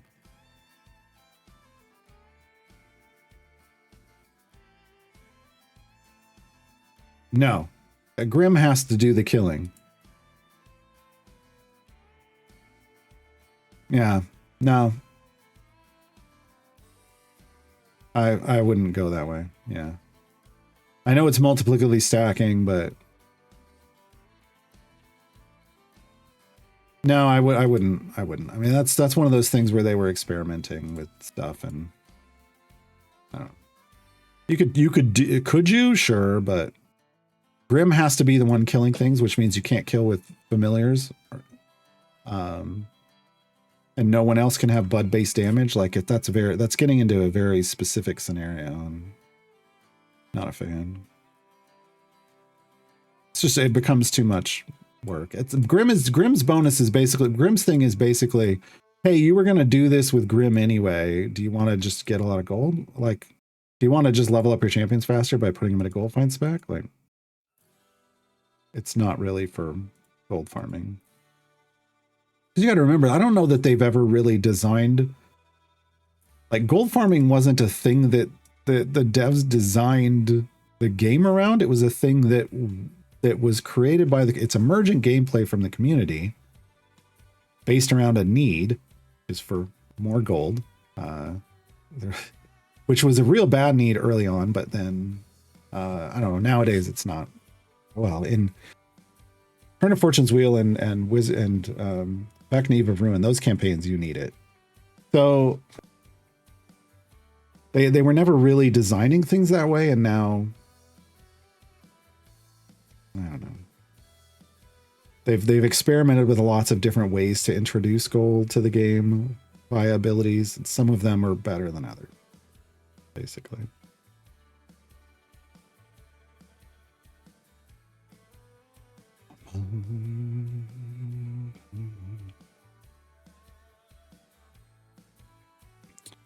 Leander says I use Egbert as a gold tank. I mean, Egbert is in my dirty gold farm, not to tank. They're a tank in my dirty gold farm, but they're not there to tank.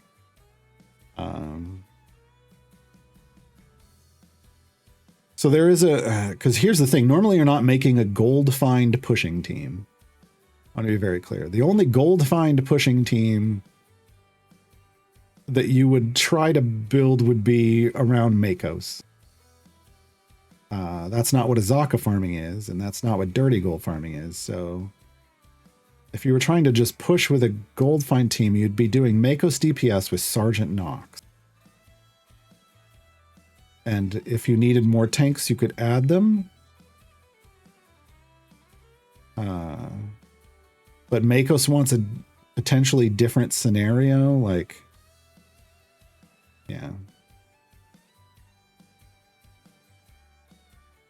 Yeah. He wants, is it evil and warlocks? I believe. To boost gold find. So yeah, but yeah. So like your pushing team, you're building a pushing team that is also going to earn you gold. Usually the current one that people tend to use is Makos. Could you try it with other champions? Sure. Where would that be best used? Turn of Fortune's Wheel. Anywhere else, you'd just rather have a pushing team, frankly. But like when we first hit Turn of Fortune's Wheel on this account, I made a pushing gold find team. Because it just kind of works really well there to get you started. But ultimately, what works best is your strongest pushing team and then a gold farm team to swap in and out occasionally. Basically, Turn of Fortune's Wheel sucks, is what I'm trying to say. They didn't make a challenging campaign. They made a frustrating one. Everybody hates it. I don't know why they didn't change it. After all the hate came in, after they understood that this was bad, this was a bad idea. I don't know why they didn't change it. They don't change campaigns when they mess up a campaign. They're just like, well, we live here now. I don't know why that is.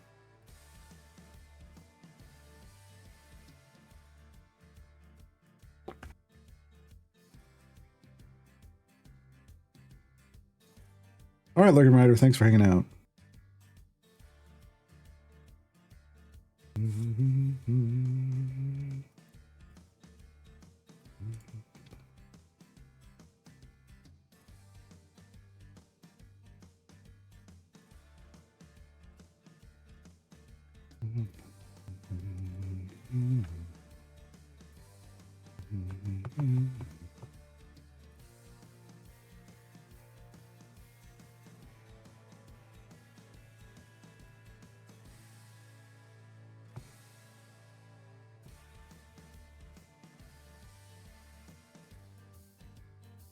I was playing a little more Rogue Waters in the last week. That pirate tactics roguelite-ish thing. Really just progressing the storyline. And I've upgraded a lot of things. I got a lot of the permanent upgrades, but man, like you really need to level up your characters. To get their benefits. They get a lot stronger. And I'm getting to parts in the game where it's like I've done what I can with my ship and these permanent upgrades, and things are real rough in the ship to ship battle that starts before you get into the tactical thing, and you're having to rely more and more on your team. It's definitely getting more challenging. Delkud says, next campaign, they'll scale the health so that you have to farm 10 minutes on Zone 1 to get a kill in Zone 2. You mean split the party? All right, you mean they're going to do it's like split the party.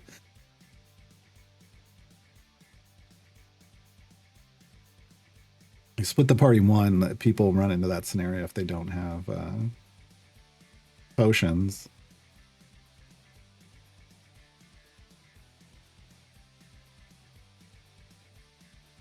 Which is why I made a guide for that. I really wish they'd compressed. I wish this whole game had been compressed like Split the Party is compressed, but not the way they did it. Basically meaning like Split the Party, you're only going 50 areas, but the health scales from area to area to area to area, right? Like huge. So by the time you're doing Split the Party 3, you're going from area 1 to like area 50. The difference is like, going hundreds and hundreds and hundreds of areas in a regular campaign, but you're not having to go through all of that. You're just doing it across 50. So when you have lots of power, it goes real fast, and man, that would have been nice, right? Whereas in the current game, you might have to go like in a tier 4 in an event, 1,600 areas. Even if you've got the power for it, Well, set it up and forget it for a while because you've got to wait for it to get through 1,600 areas. Even with speed champions, it takes a while, right? And those speed champions are only going to last. I can get on my main account. I think I can get my speed champions up to about area 1,200, 1,100 to 1,200, which is ridiculous. But it really just kind of makes like on my main account. Honestly, there's a part of me that wants to progress by just ramping my speed champions up in terms of item levels so that they're just the ones pushing all the way through everything. Because it just takes so long. It takes so long otherwise.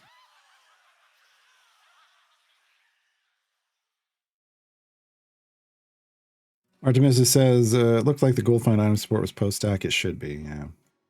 About half of Merowin's potentially has to be your DPS for it. Yeah.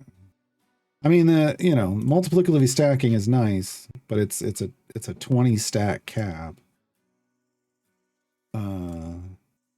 And you'd have to sit on a zone, you know, get up to the cap and then sit on that zone and let him kill over and over and over again. So you're talking 1.5,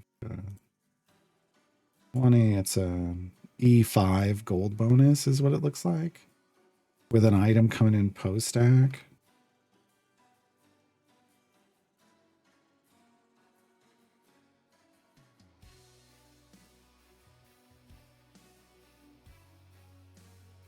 Yeah, spec choices should all be post stack for Grim.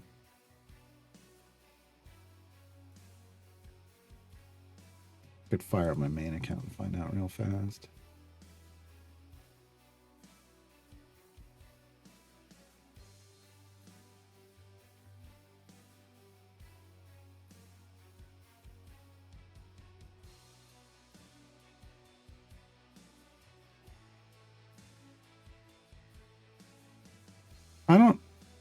Are you, so you end up doing the bombing, but are you talking Mako? It's Makos is the one that does the bomb. If you're doing different things, like if you're doing a rust thing, that's a whole other situation. That's not bombing. I don't actually know what that would be. But bombing is Makos bombing. And it's based off it's a reference to his ultimate being a bomb that explodes. Yeah.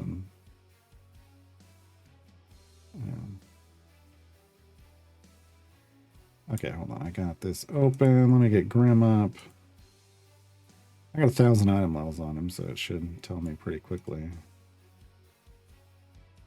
Yeah, it's post stack because when I get to the spec choice, it still says 50%. If it was pre-stack, that number would vary in the spec choice. Real easy, quick and easy to tell. Real quick and easy to tell. Hold on, I'm stacking him up right now. I'll tell you what. He's got 1,014 average item levels. Epic. 1,100 actually on the spec choice. 1,139 on the spec item. Not shiny or anything. And it's at 20 stacks, it's 7.57 EO6. So I think it's around EO5-ish without any gear, I would say.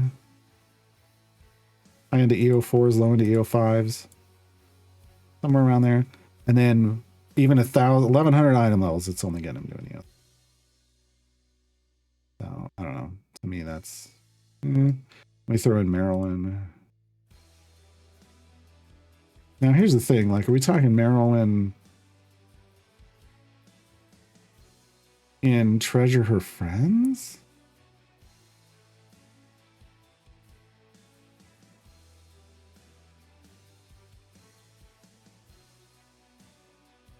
Are we just talking base Merowin? I'm just going to look at base Merowin. Treasure of Friends is built for Azaka farming. Feels like. Liquidity. Liquidity with just one stack is in EO5 to EO6. It bounces. Because it's what's going to get buffed by the time thing. But it just starts off at an EO5 for me with 1100 item levels on a golden though.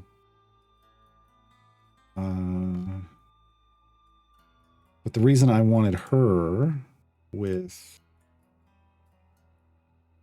like, I was potentially wanting her in my gold find party is because then you get a second stack. Although it's not great because it's still post stack with Egbert. But then Egbert gets a stack as well for Oxventure Capitalism. So it's just kind of a double dipping. Merowyn makes Egbert better, Egbert makes Merowyn better. And I already have Egbert in.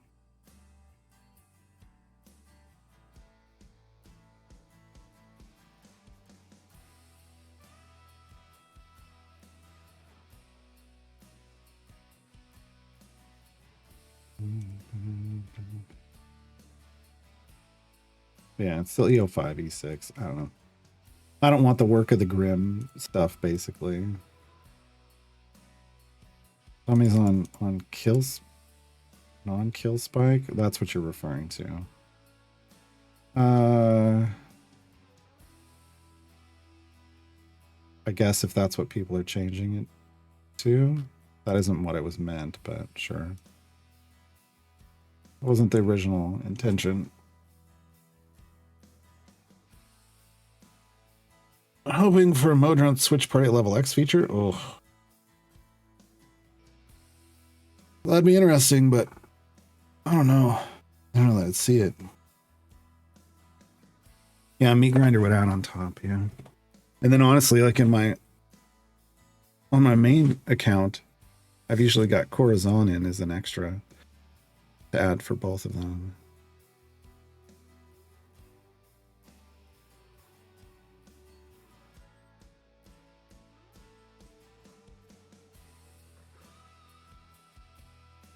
Yeah, I just don't, Iliandris, I just don't know that, I don't know. I don't know that anyone does it as well as Makos. So to me, but I could be wrong. Just after the Sergeant Knox change, he just blew up, as it were. I don't know. To me, all of that is just too much work when I could just hit a button and then hit another button, and suddenly I went up 7 orders of magnitude on my new account. It's 10 plus orders of magnitude on my main account. Like, I didn't really have to do anything.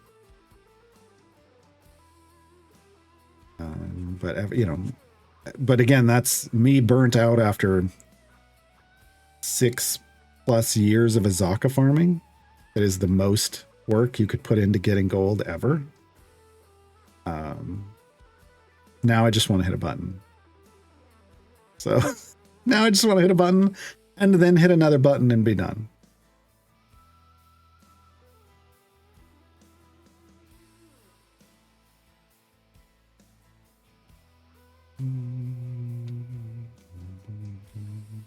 Keep checking, like, what do we have? But we're not going to have 50,000. What are my weekly offers this week?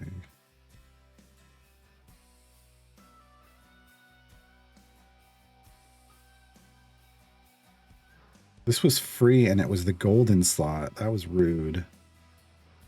Because the middle is the golden slot. It was rude of them to do that. Location, Aroma Synergy. Man, if this was... Well, that's a feat. I don't know. Like, I need the golden of the other. Green, blue, blue, green. We want to re-roll the things that are blue or purple. That went up to purple. It's a feat for Eric. I don't care about. Oh. That one went legendary. It's Jarlaxle chests. Don't care about that either. Human chests. We have what we need for Human. Also, I don't have that much platinum on this account.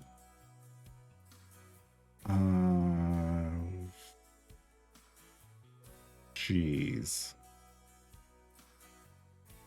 Okay. Honestly, What's his cap?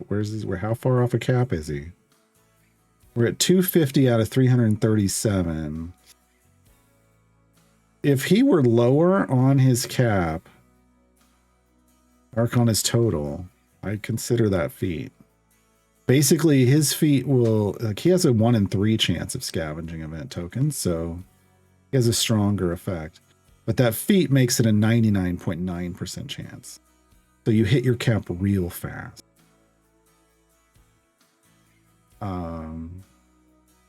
If I were in the 100,000 or below, I would get that feat. I would get that feat, but I'm not gonna. One last free reroll. What do we get? Mortal Pawns. That's actually a pretty good golden epic for, I think, for Cass. But I'm not. Or this isn't a Cass account.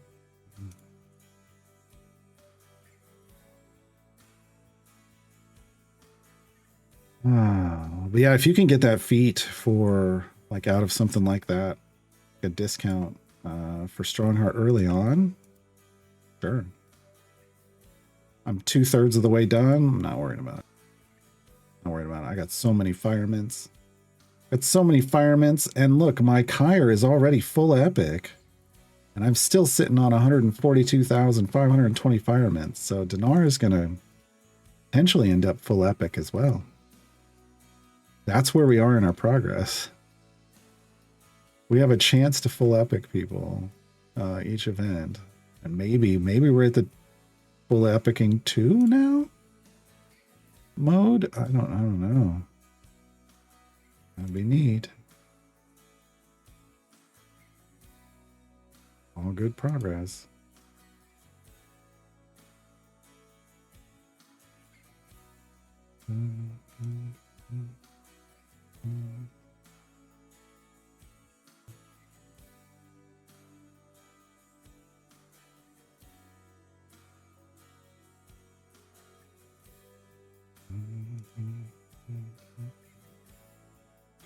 All right, folks, we're going to call it a stream because all we're doing is cycling gems. Tomorrow we'll be back with Dune.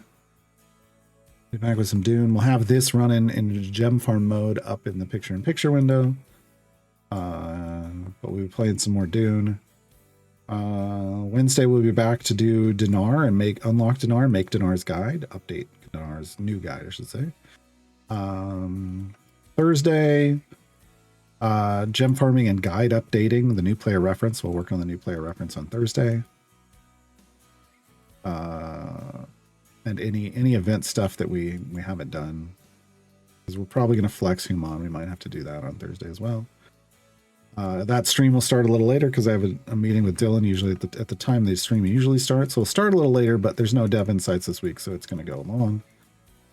Friday, we'll see how much progress we make on the new player reference. If we can completely finish the new player reference, then we will celebrate on Friday by playing something else while we gem farm. Otherwise, we'll be working on the new player reference on Friday. And then Saturday, over on the C&E Games channel, will be Grand Revel Part 2. Finish Call to the Lamb, so probably not an afternoon stream this week.